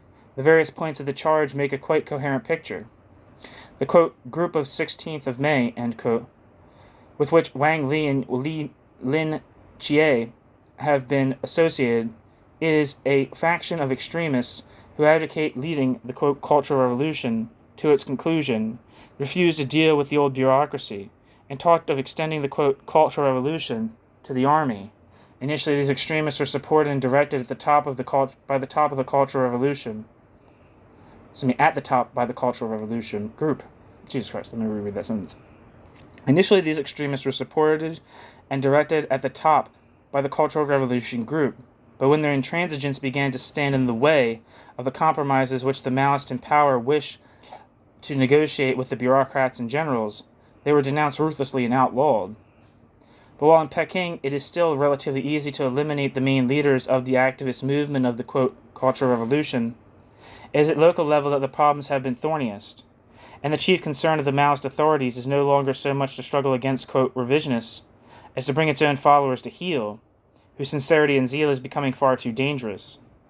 This anxiety is reflected in the official press, which has devoted numerous articles to the denunciation of this extreme left, which is always described as being, quote, of the extreme left in appearance but in reality right-wing, end quote. Orthodoxy being, quote, left. By definition, opposition necessarily has to be described as, quote, right. And when for opportunist reasons the authorities veer to the right and are challenged by the left is normally christened, quote, left, and the left, quote, right. The same terminological waltz is used for concepts like, quote, capitalist and, quote, proletarian. It does not correspond at all to socioeconomic realities, but simply consists of moral judgments. Likewise, quote, revolutionary and, quote, counter-revolutionary do not refer to a political content, but simply indicate those in power and the opposition. Thus one is, quote, capitalist because one is a criminal, and, quote, revolutionary because one is on the winning side, and not vice versa, which brings to mind Lu Xun's sardonic aphorism, quote, the individual who is condemned is guilty because he is condemned, and not condemned because he is guilty, end quote. The range of the accusations which have officially been lodged against the activists demonstrates their position quite clearly. They refuse to share Peking's view that the, quote, state of the Cultural Revolution is excellent, end quote, and that the, quote, Cultural Revolution has won a decisive victory, end quote. On the contrary, they consider, and one can understand their point of view, that the, quote, Cultural Revolution has not yet achieved its objectives and is in danger of being stifled. They complain about the fact that authority is in the hands of bureaucrats while authentic, quote, revolutionary rebels are being persecuted. They either refuse to contribute to the, quote, Great Alliance or sabotage it with diverse, divisive maneuvers. Their failing is their egocentricity. They attribute revolutionary qualities to themselves alone and refuse to see them in other groupings. They divert the masses and refuse to carry out the instructions of the central authorities. In the struggle, they have resorted to physical violence and attempted to wreak personal revenge. They slander all those who loyally obey orders from the central authorities, calling them rightists. At the same time, in order to swell their own ranks, they do not hesitate to recruit conservative groups and bad elements. They systematically mistrust all former comrades, and accuse those among them who get into the saddle again of being mere opportunists. They have published threatening tracts against local authorities, which speak of, quote, shelling their general headquarters, unquote. They have adopted an incorrect attitude towards the army and advocate carrying the purge into its ranks. The indictment is clear. Once again, these activists are accused of taking the, quote, Cultural Revolution seriously, of wanting to wage it in earnest, of rejecting the parody which Peking is now attempting to put in place of it. In fact, Peking's only wish now is to put a quick end to the whole adventure. At the national celebrations of the 1st of October, which this year were on an appreciably more modest scale than the previous year, and resembled more a ceremony of personal homage to Mao Zedong than a national festival, the army was given the place of honor, and the Red Guards were relegated to the background. In his speech, Lin Biao extolled, quote, the victory of the Cultural Revolution, as if it were an event in the past. But in order to get the defeated and frustrated rebels to give up the struggle and docilely help reinstate the bureaucratic machinery against which they revolted, is it going to be enough simply to tell them, quote, now that you've won, you can have a rest, end quote? The, quote, Revolutionary Committee formula, a mere semblance of the, quote, seizure of power, based on the trinity of the army, the rehabilitated cadres, and the representatives of the, quote, revolutionary rebels, was drawn up in order to put the rebel element into the minority and neutralize the rebel element. This rebel element is too weak to ever hope to take control of the new organ, but is at least strong enough to hinder its establishment. Even the meager success of the first 7 revolutionary committees, Hailung Qiang on the 31st of January, Shen Tung on the 3rd of February, Kwai Chao on the 13th of February, Shanghai on the 24th of February, Shanxi on the 18th of March, Peking on the 20th of April, and Qinghai on the 12th of August, seemed impossible to extend rapidly throughout the country. The rebels were powerless to face military repression directly, but had 2 weapons with which the rebels could sabotage the setting up of, quote, triple unions. They used blackmail against the cadres to prevent them from taking part in revolutionary committees. This blackmail proved very effective. The cadres were indeed invited by Peking to take up active struggle again and to resume service, but they were scared and terrorized by their recent experiences and, given the choice between the distant encouragement from the capital and nearby threats from local rebels, they preferred to restrict themselves to prudent speculation. Had not Peking already abandoned them to the fury of the rebels once before? Secondly, the rebels resorted to violence to prevent more docile groups influenced by the army and by the former party machinery from joining the revolutionary committees. This created a climate of civil war. In order to evade the obstacles which the rebels have thus created, the Maoist authorities are now trying to impose the new policy of the, quote, Great Alliance, Talian-He, which is seen as a preliminary condition for the, quote, Triple Union.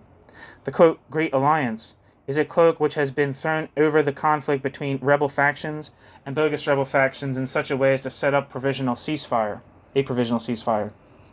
Instead of the problems being solved, they are being spirited away, just as the victory of the, quote, Cultural Revolution has been announced, now that it is no longer deemed politic to continue it. The authority of Mao himself has been invoked for the announcement that, quote, within the proletariat there are basically no conflicts of interest, and there is consequently no reason to see mutually exclusive rival factions develop, end quote. Because of the strategy of, quote, Great Alliances, the, quote, revolutionary rebels are no longer directly represented on the revolutionary committees. They are represented only indirectly, through a preliminary, quote, Great Alliance, where their activist virulence is diluted by contact with pseudo-rebels. This is theoretically supposed to facilitate the rehabilitation of former cadres, which Peking is now trying to speed up by all the means at its disposal. See the Liberation Army Daily, 20th of October, Wen Hui Pao, 20th of October, The People's Daily, 21st of October. According to these, offending cadres must be shown understanding. All they have to do to be able to resume their former positions is to become aware of their past errors and to be determined to follow the thought of Mao Zedong from now on. But as I have indicated above, the rebel factions are refusing to walk compliantly into this trap of the, quote, Great Alliance, and their obstinate refusal continues to paralyze the whole normalization process. To complicate matters, the struggle is still going on at the top between the three rival groups whose uneasy coalition makes up the Maoist faction. With the elimination of Wang Li and Lin Biao, the Cultural Revolution group, Chen Po Ta Chiang Ching, has been suddenly tricked by the army into losing some of its best men, but has responded by having Xiao Hua, Lin Biao's right-hand man, eliminated. Xiao Hua dared to prohibit Chiang Ching from interfering in the affairs of the army. Lin Biao has himself been affected by the elimination of his lieutenant, but to deaden the blow somewhat, Lin's wife, Ye Chun, has been given an official position by way of compensation. Ye Chun has been appointed a member of the Cultural Revolution group and is beginning to appear well placed on official platforms. This rise to power on the part of wives is a worrying sign for the health of the regime. On the one hand, it indicates the crisis in confidence which is rife at the top. For want of reliable advisers, the leaders have resorted to relying on their bedfellows, somewhat like the emperors in times of decline who, seeing treason everywhere, could only trust their eunuchs. On the other hand, the leadership has now set the example for promotions to be made no longer on the basis of objective ability, but of private favor. In the covert struggle which continues around Mao, the blows being exchanged are still merely oblique. In the Chiang Ching Lin Biao show and lie triangle, a temporary community of interest has united the latter two against the former. This alliance would have succeeded in toppling Chiang Ching a long time ago, were it not for the fact that she holds a unique but decisive trump card, the personal support of Mao. Meanwhile, even if direct clashes are still being avoided, these three leaders are fighting one another through their subordinates. While Chiang Ching has lost Wang Li and his associates, Lin Biao has lost Xiao Hua, and Shou Enlai, after several desperate rescue attempts, seems incapable of saving Chen Yi. New section, November and December.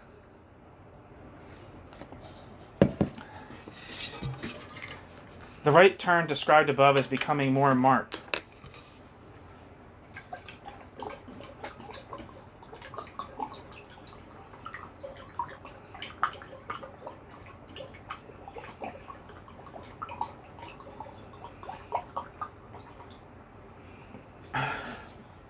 Sorry, there was more water in my jug than I thought there was. Following the downfall of Wang Li, Lin Biao, and Mu Xin, the radical element within the quote, Cultural Revolution has been completely decimated, and now Quang Feng has been eliminated by association with Wang Li and the clandestine activity of the quote, group of the 16th of May. Quang Feng was deputy editor of the Red Flag. Wang Li was editor and Lin Biao, a member of the editorial committee. With these purges, the Red Flag, which gathered together the whole ideological vanguard of the quote, Cultural Revolution, and acted as spokesman and doctrinal guide to the movement, has now been practically reduced to silence. These purges do not accord with Mao's personal wishes. All the champions of Mao's, quote, revolution have disappeared one after the other, but he is obliged to sacrifice them in order to appease the army. The Cultural Revolution group has thus been reduced to a minimum, and the Red Guards have been forced to suspend their activities, while the army holds the levers of power everywhere. Propaganda is being used to brush up the army's image. A great educational and moral campaign is being conducted on the theme, quote, the army loves the people support the army, end quote. The point is to impose the myth of a Red Army which is pure and infallible, protecting the population which idealizes the Red Army like a father. In order to erase the memory of the Army's ruthless repression of activist youth, and to divert attention from repression which is still in progress in some areas, the press is continually giving edifying accounts of the heroic sacrifices of soldiers, drowning to save foolhardy Red Guards who get into difficulties while swimming in a river, etc., etc. Military personnel, who were for a long time the butt of the Red Guards, have proudly reappeared on the scene. The best example is that of Huang Yongsheng in Guangdong. Huang, the commander of the Canton military region, covering the two provincial military regions of Guangdong and Guangxi, was violently attacked by activists who accused him, not without reason, of being instrument of Tao Chu and of having had groups of Red Guards maltreated by the army. At the height of the crisis, that is, in August, Huang was recalled to Peking, and for 3 months nothing more was heard of him. He finally resurfaced on the 14th of November.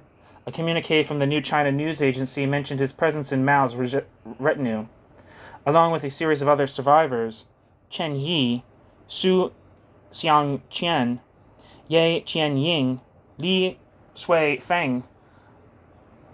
On the occasion of an audience granted by Mao in Peking to a group of diplomats and technicians who had returned home from Indonesia and Burma.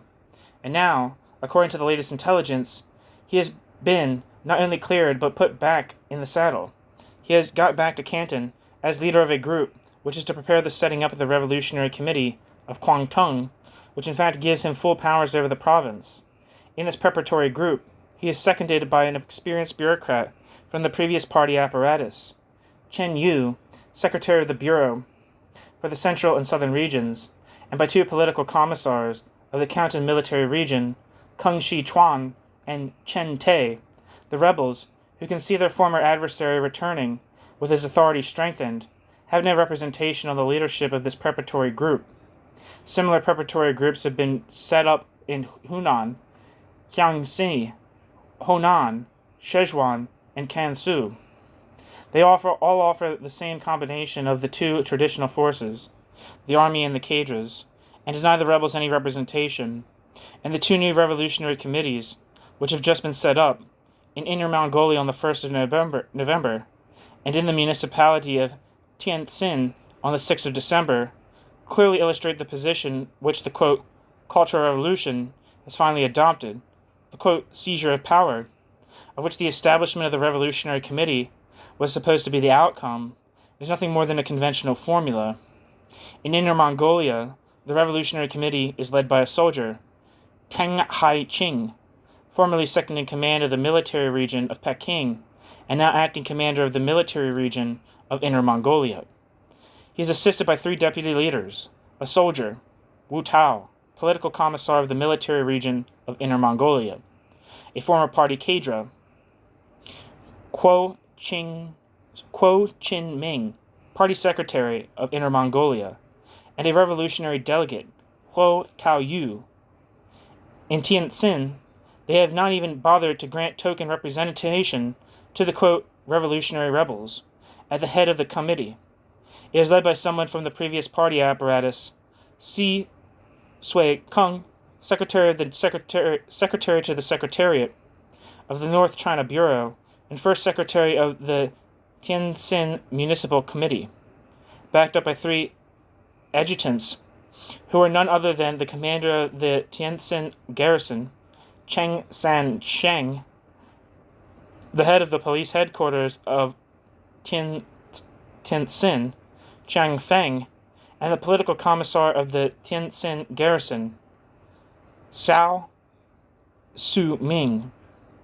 It is a strange, quote, seizure of power that consists of putting back into power people who already hold power, a strange, quote, revolution which denies any power to revolutionaries and instead consolidates the authority of the representatives of the traditional order, namely the bureaucracy, the army, and the police. We can measure the path taken by 1 year of, quote, cultural revolution. Thus, an attempt at unilateral, quote, seizures of power, followed by the watered-down formula of the, quote, triple union, then the, quote, triple union, further diluted by the stratagem of the, quote, Great Alliance.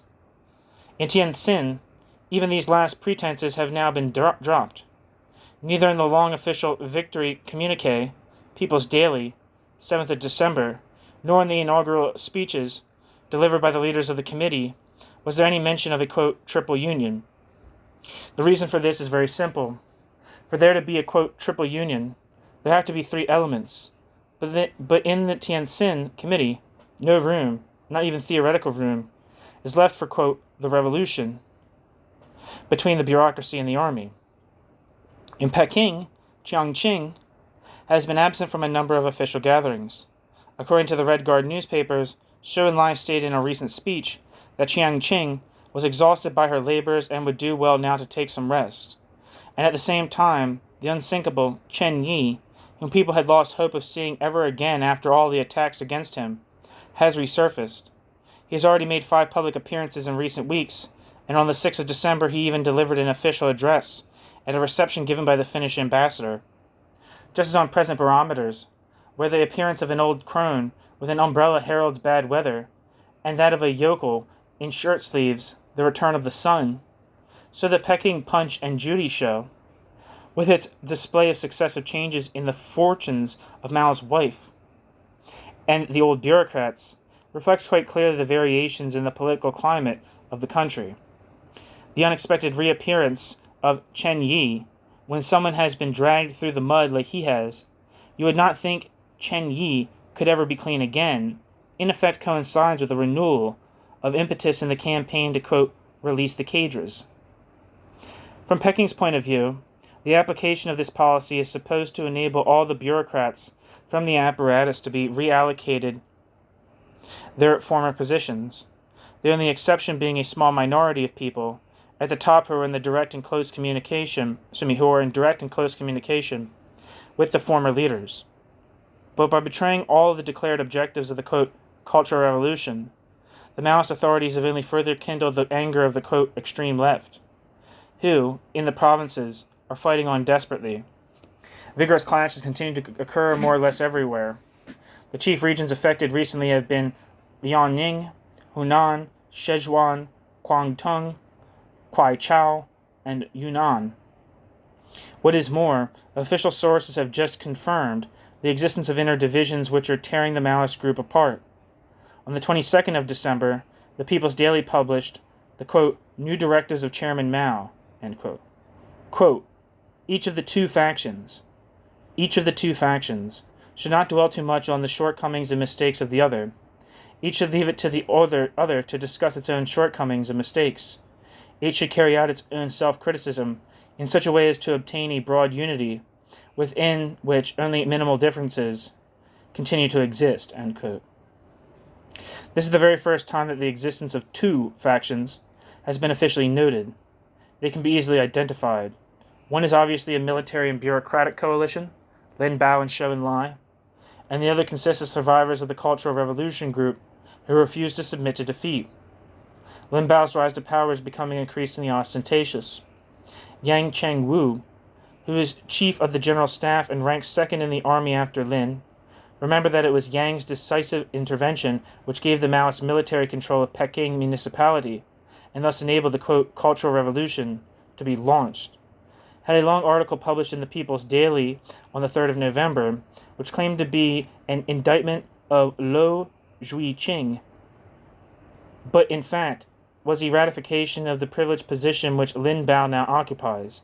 In it, the Mao-Lin relationship was portrayed in a subtle way which ran the risk of only half-pleasing Mao.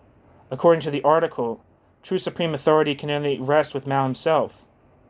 But it deifies Mao to such an extent that he is in fact promoted to the clouds, leaving only Lin Biao, his sole high priest and qualified interpreter on earth, to decide the exact meaning and mode of application of his thoughts. A little later, on the 18th of November, a meeting of army delegates who had taken part in a study session on the thought of Mao Zedong in Peking paid a special tribute to Crown Prince Lin.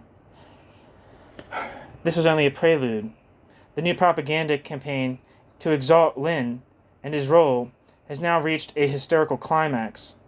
At the end of November, Lin Biao made a gift of calligraphic inscription, written in his own hand, to a Navy delegation at a study session of the thought of Mao in Peking.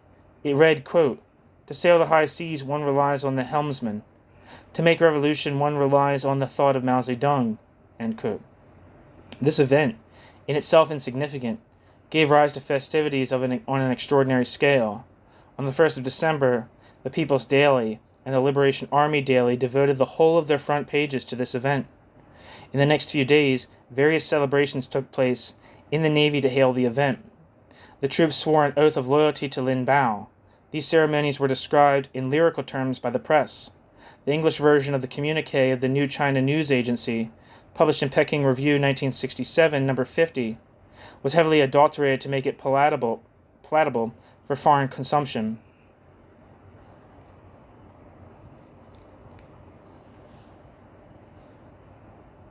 Footnote. There's a footnote here.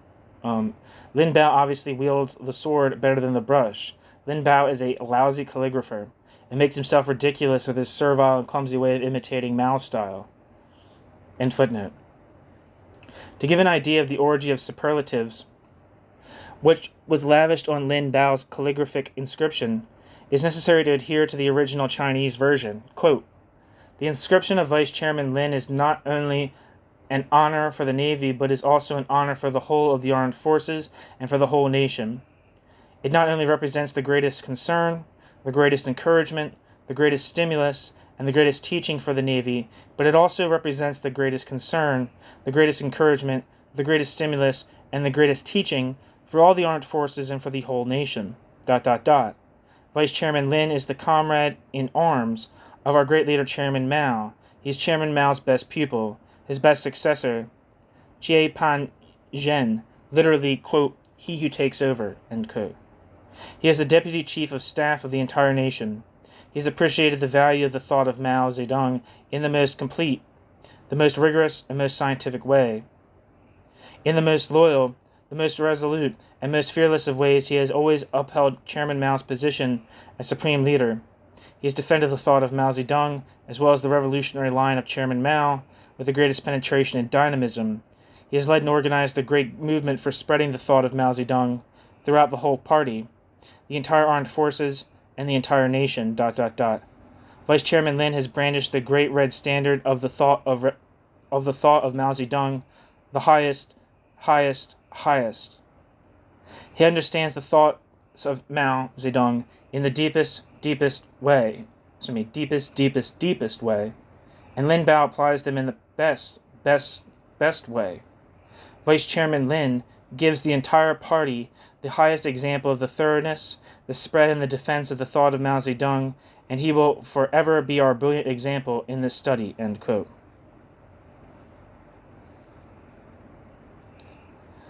Confronted with this unreadable style, the Western reader may brand the translation as being too literal and delude himself into thinking that in the original Chinese, these turns of phrase are generally acceptable.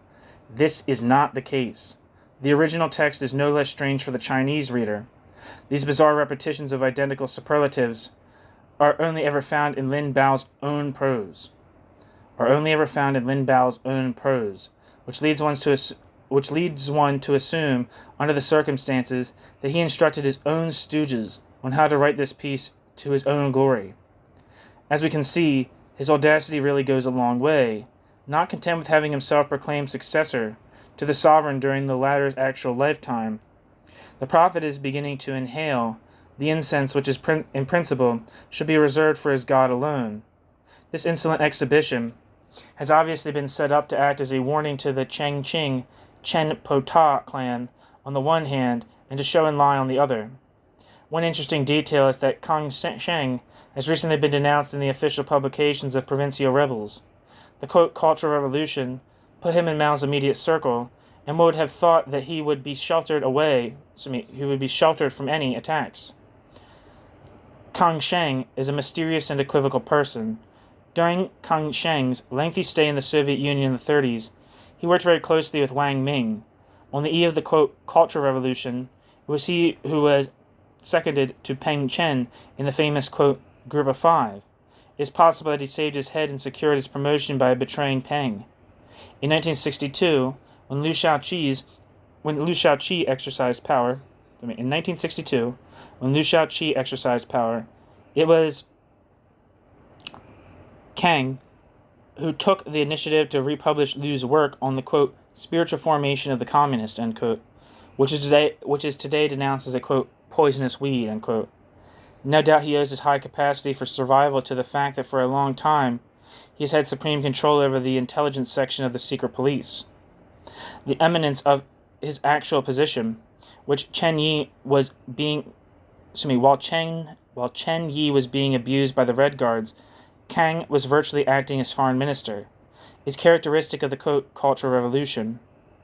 Generally speaking, is not particular about the choice of its chief executives, and prefers to recruit them either from opportunist elements of dubious honesty, such as Tao Chu, Quo Mojo, etc., or from mediocre and insignificant individuals such as Chen Po Ta, Yao Wen Yuan, Qi Pen Yu, etc.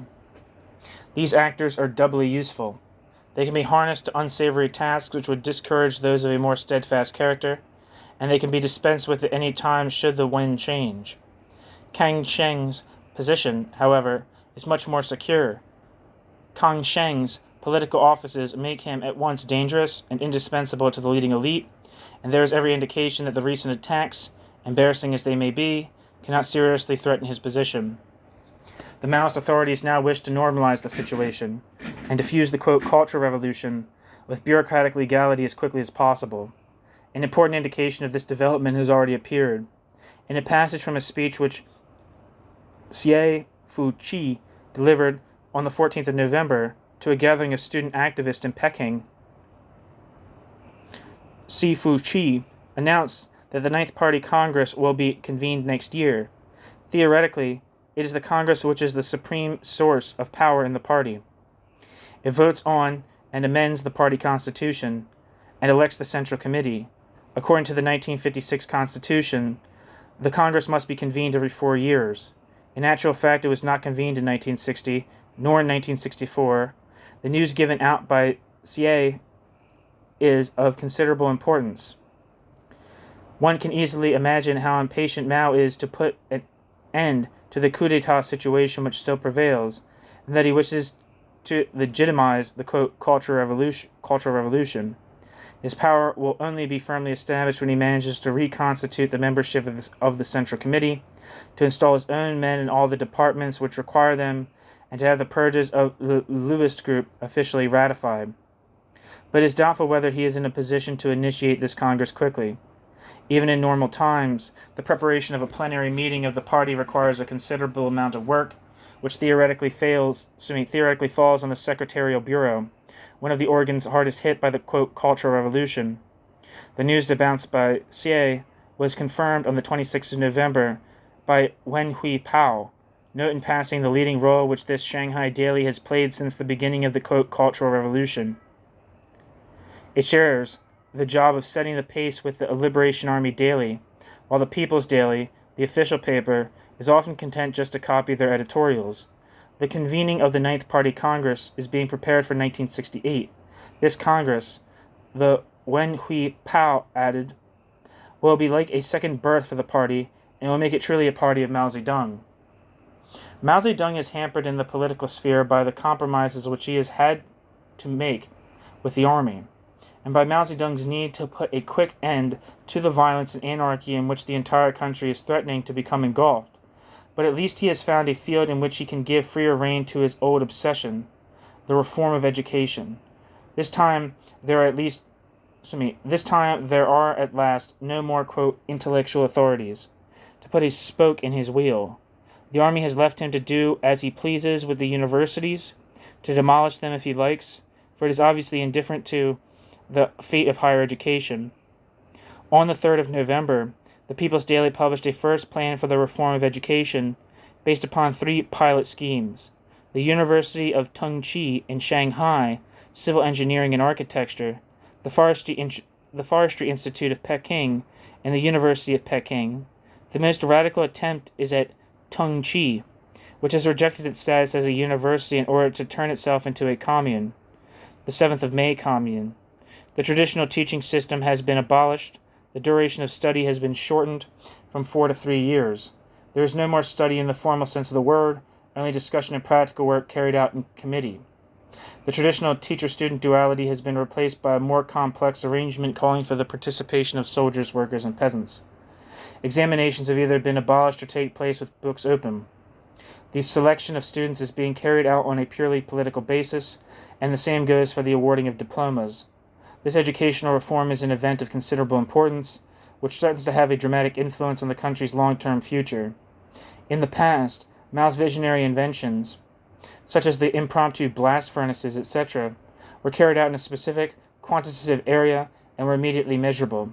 They called straight away for remedies. Their failure was so obvious that there was no room for discussion, and a change of direction took place immediately, At worst, these experiments only resulted in a waste of time, labor, raw materials, and energy, but the immediate effects of the educational reform will remain invisible and will only be felt in the long term, when the present generation of scientists, engineers, technicians, and teachers find themselves without qualified successors.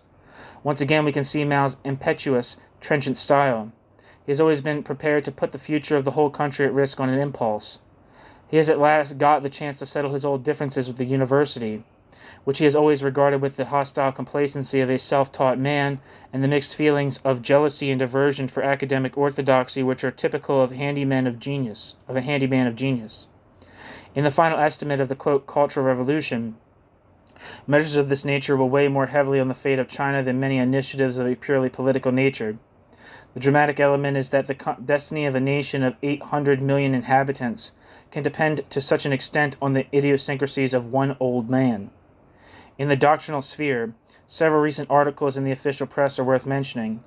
On the 30th of October, the Liberation Army Daily published an article denouncing Liu Shaoqi's theory on the, quote, unconditional obedience to be observed by party members.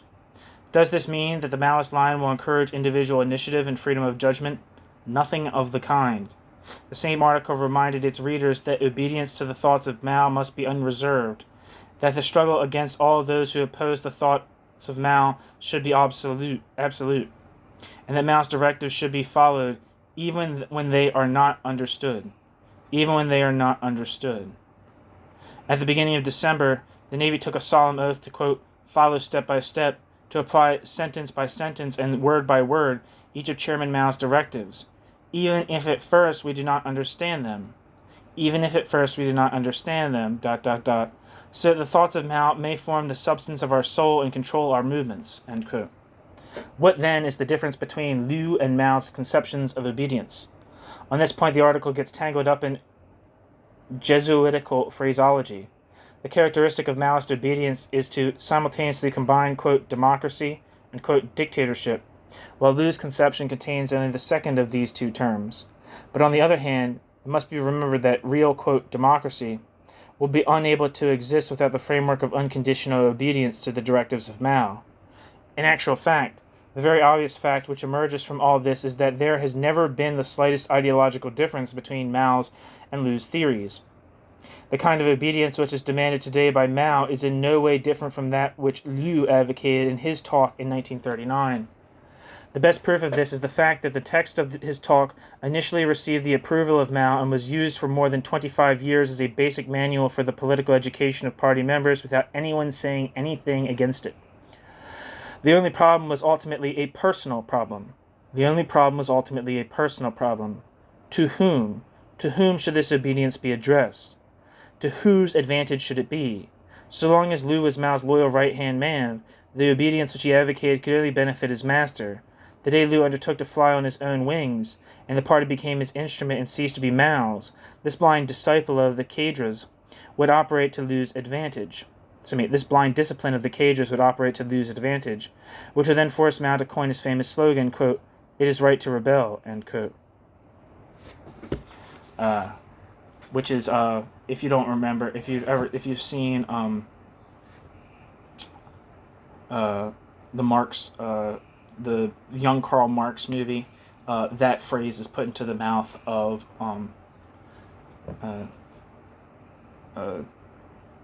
Jenny von Westphalen, or Westphalen, I think that's how you say her name. Jenny, Marx's wife, which is creepy. When we get to the bottom of this controversy, and we do not have to dig very deep to do so, what becomes immediately obvious is that Liu's real crime was not that he set up a dictatorial regime, but that he turned to his own benefit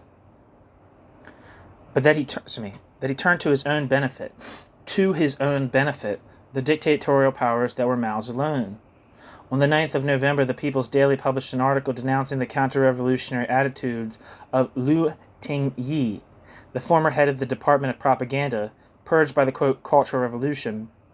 The attack concentrated on a particular event, the publication of a work dealing with Wei Cheng, on the personal initiative of Liu Tingyi in 1962. The event is not very significant in itself, but it provides interesting material for reflection on the nature and extreme limits of the opposition to Mao within the party. Wei Cheng, a minister of the Emperor Tang Tai-sung, had boldly criticized the policies of the sovereign on several occasions.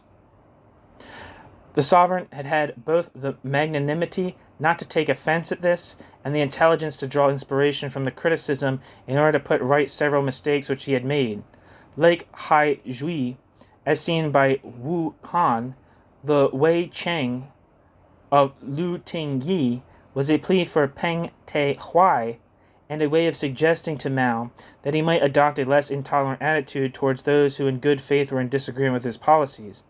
Note that like Wu Han, Lu Tingyi likens Mao to an emperor.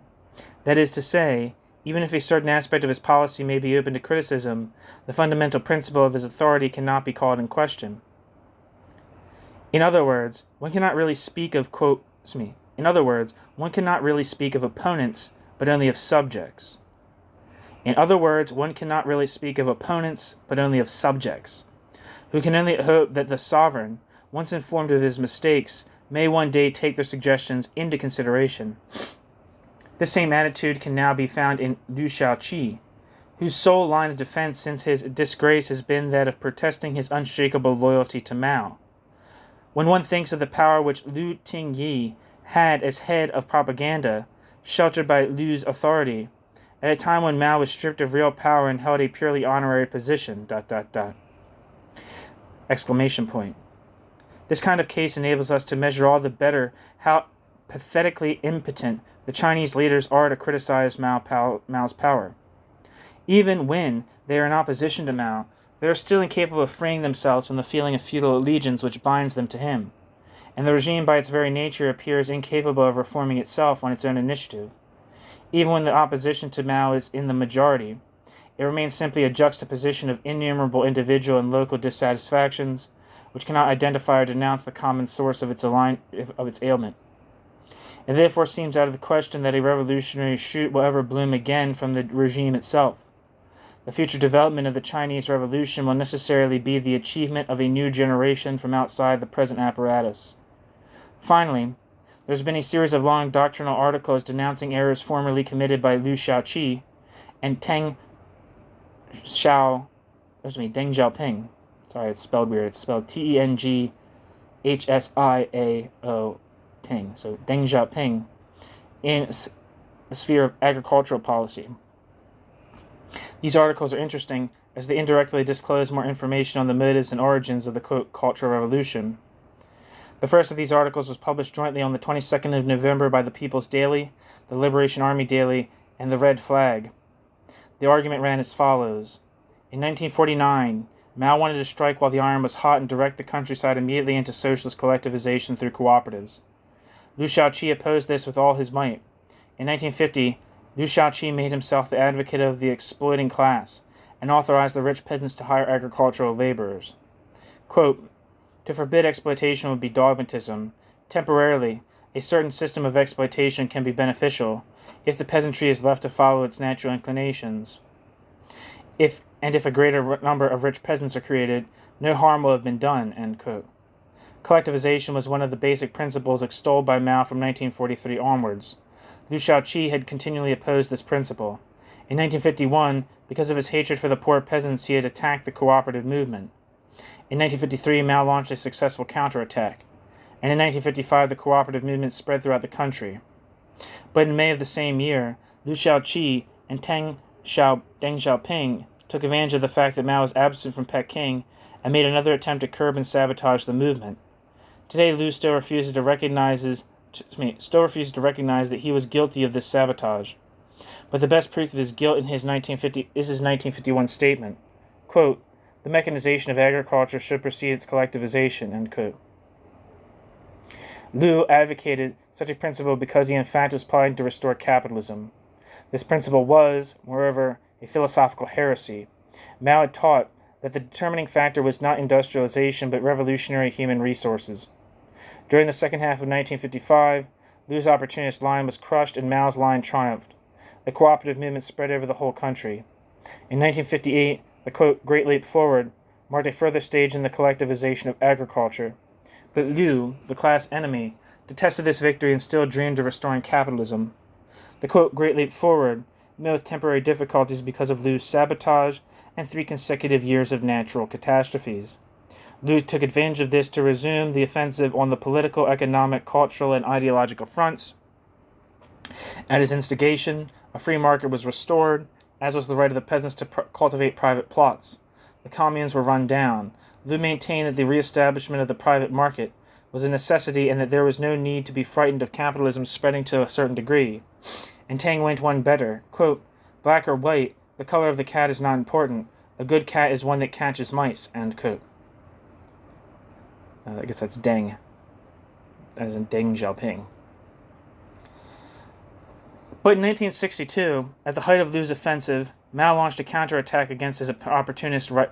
But in 1962, at the height of Liu's influence, the height of Liu's offensive, Jesus Christ, Mao launched a counterattack against this opportunist rightist line. He reminded the country that the class struggle was still a current phenomenon, and assigned it a new task, the, quote, movement of socialist education, end quote. It was thus under Mao's personal supervision that first of all the, quote, 10 points were worked out. These were later to be followed by the, quote, 23 points. The real nature of the contradiction thus came to light. It was a conflict between 2 lines, the socialist line and the capitalist line. Deng Xiaoping was the first to react. 4 months later, he launched 10 additional, quote, points, which completely contradicted the original, quote, 10 points. When Wang Quangmei's famous, quote, work teams experiment took place. This experiment implemented a right-wing policy under a leftist guise. It classified the poor peasants as counter-revolutionaries and deprived them of their power. As for Liu Shaoqi, he tried his utmost to hide the fact that the essence of the struggle lay in the opposition between socialism and capitalism. He reduced the movement to a simple confrontation between the, quote, 4 purities and the, quote, 4 impurities, and turned the struggle against the poor peasants and against the good or relatively good cadres. All this to prevent the revisionists in the party from being exposed. He feared the mobilization of the masses and resorted to the policy of obedience, in the style of the Kuomintang. Or the Kuomintang. He crushed mass movements, oppressed revolutionary cadres, and froze the movement to protect himself as well as his supporters. But the promulgation of the, quote, 23 points, which are personally drawn up by Mao, was to ring the death knell of these capitalist schemes. On the sequence of events in the struggle for power and the identification of its chief episodes and turning points, this document is very illuminating. I described all these vicissitudes as above, see section 1. In the ideological sphere, on the other hand, as an indictment, it is extremely weak. It is based merely on incomplete quotations, which are always taken out of context and are more often than not chosen from sources that are difficult to verify.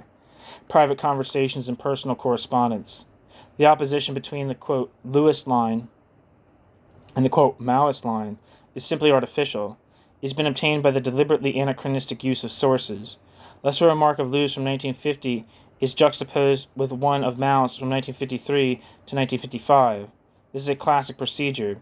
Since the line of the party has to fluctuate according to the requirements of the time, it is always easy to get rid of a loyal servant on the very basis of his past services. It is always easy to get rid of a loyal servant on the very basis of his past services.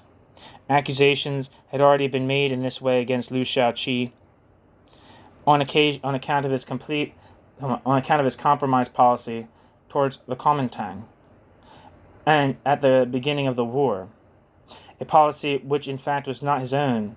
Did Liu Shaoqi ever have his own policy? But that of the party and of Mao himself. Similarly, immediately after the liberation, the policy of tolerating capitalists and private agricultural enterprise, far from being Liu's personal initiative, was the official party line and was defined as such in the clearest terms by Mao himself. The existence of a, quote, revisionist line is simply a myth invented to discredit the adversary. If there has ever been a, quote, revisionist tendency in China, it consists of Zhou Enlai and his team of technocrats. If the, quote, Cultural Revolution were really what it claims to be, it should direct its attacks in the first instance against this group. And in actual fact, the young activists, being logical, wanted to direct the struggle this way, as we have just seen, This only brought about their own condemnation. One really must have a great deal of contempt for the intelligence of the public to dare present Liu Shaoqi as a, quote, revisionist. It was during the reign of this pedigree Stalinist that China completed its break with Soviet revisionism. The real dividing line is thus not the one that sets, quote, revolutionaries apart from, quote, revisionists, but rather the one that separates usurping ministers from loyal courtiers. The crux of the crisis is contained in Liu's famous remark, quote, to oppose Mao Zedong is only to oppose an individual, end quote. And the political patchwork quilt of the Maoist clan is woven from one single thread, the common loyalty which the people who make up this group have displayed towards Mao. Liu and his supporters were not trying to turn the regime to the right at all, nor to renounce any of its objectives. The step backwards after the, quote, Great Leap was not a turn to the right but an attempt to stop before reaching the precipice. Liu had no choice. Liu had no choice. The very survival of the regime was at stake. And how did Liu's China show signs of bourgeois slackening between 1959 and 1965? Liu and his followers never questioned any of the regime's principles. From this stemmed both the ineffectiveness of their criticism of Maoism and the hollowness and the obvious falseness of the charges later drawn up against them. The basis of their actions and the constant theme of their writings, whether in Wuhan's Haizhui or in Liu Tingyi's Wai Cheng, were limited purely to a criticism of the personal style of Mao's government and the arbitrary, subjective, arrogant, impulsive, and foolhardy nature of his initiatives. Liu Shaoqi and Deng Xiaoping simply wanted to neutralize Mao. Peng Chen and Luo Zhuiqing wanted to go further and institute a public denunciation of his mistakes. And this is why the, quote, Cultural Revolution reserved its most cruel fate for them. The problem was not an ideological but a personal one. It was not a question of changing the destination of the ship, but simply changing the helmsman. It was not a question of changing the destination of the ship, but simply of changing the helmsman. The Maoist tactic, what now is, on the contrary, to maintain a systematic confusion between Mao as a person and his thought. This enables anyone who opposes him to be discredited, and it transforms his adversaries into, quote, counter-revolutionaries. Other articles concentrate more specifically on the, quote, Great Leap Forward, which the Maoist authorities are now trying to rehabilitate. The constant reference which is made today to the events of 1958 to 62 clearly shows that they were a decisive turning point in the destiny of the regime. Mao has never accepted the failure of the, quote, Great Leap. As one of the texts reproduced below demonstrates, he would have preferred to see China perish from famine rather than readjust his vision or recognize his mistakes. He could not forgive Liu Shaoqi and Deng Xiaoping for having saved the regime against his will. A long article in the People's Daily of the 3rd of September entitled, quote, Only Socialism is Capable of Saving China, end quote, is directed specifically against Deng Xiaoping. The argument runs as follows. In 1962, taking advantage of the difficulties caused by the Liu Tang faction sabotage, as well as by the 3 consecutive years of natural disasters, all the monsters and demons dreamed of changing things, and Liu and Tang launched a new offensive against Mao Zedong's proletarian headquarters. Liu launched the slogan, San Su Yi Pao, advocating individual enterprise. The slogan means, quote, 3 freedoms and 1 contract, end quote. The, quote, 3 freedoms refer to land ownership, free market outlets, and the development of the small enterprises directly responsible for their own profit and loss. The, quote, contract refers to the determination of production quotas for family enterprises. Deng echoed him in an even more crafty manner. Quote, for the time being, end quote, he said, quote, the most important problem is to increase food production. Insofar as individual enterprise can further this production, they are a good thing. It is not important whether the cat is black or white as long as it catches mice, end quote. Thus, according to Deng, it matters little whether there is socialism or capitalism. The main thing is to produce food. Deng went further, quote, on the question of knowing which form of production is the best, collective or individual, the following attitude must be adopted. The best form of production is that which, within the framework of local conditions, is most likely to restore and develop production, end quote. Thus, Deng used the pretext of this need to increase production in order to encourage individual enterprise, which in actual fact is the best form of production, question mark. The people's communes are, Mao stated this in 1958.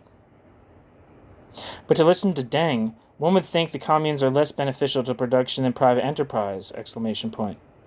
In reality, Deng was aiming a poisoned arrow at our great leader, Chairman Mao. He was hoping to stir up the peasants to rebel against the people's communes, which are an initiative of great world significance.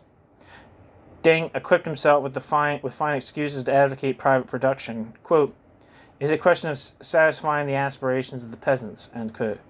He was thus giving himself the airs of a man who felt for the misfortunes of the populace, and who was pleading on behalf of the downtrodden. Quote, "An enormous number of peasants," end quote, he said, quote, "demand that the land be redistributed to them. The peasants have lost confidence in the collective economy," end quote. But he was overlooking the class problem. He was speaking of peasants in general, but in fact was pleading solely for the rich peasants. And on the other hand, by encouraging individual enterprise, he was neglecting an essential issue, the bond between agriculture and industry. In reality, the crux of the matter, as Chairman Mao had indicated, was the problem of educating the peasantry. Deng covered himself with yet another excuse. It was, he said, an exceptional situation. Quote, "To build individual enterprise as a basic political line would be a mistake, but it could be used temporarily to cope with an urgent situation," end quote. And further, quote, "We can only progress if we temporarily accept the need to take one step backwards first," end quote. Thus, according to Deng, the only way to overcome the difficulties was to surrender for a time to individual enterprise. When production had been restored, collectivization could be resumed. What logic? When socialism comes up against difficulties, help should be sought from capitalism! Finally, in order to attack the socialist dictatorship of the proletariat, he spent his time creating an atmosphere of pessimism. Quote, "The illnesses which agricultural production is suffering from are complex and serious. It will take at least 3, 5, or 7 years before it can be restored to health, ... end quote. Deng. On the 17th of December, an article titled "Long Live the Three Red Flags" dealt once again with the same themes.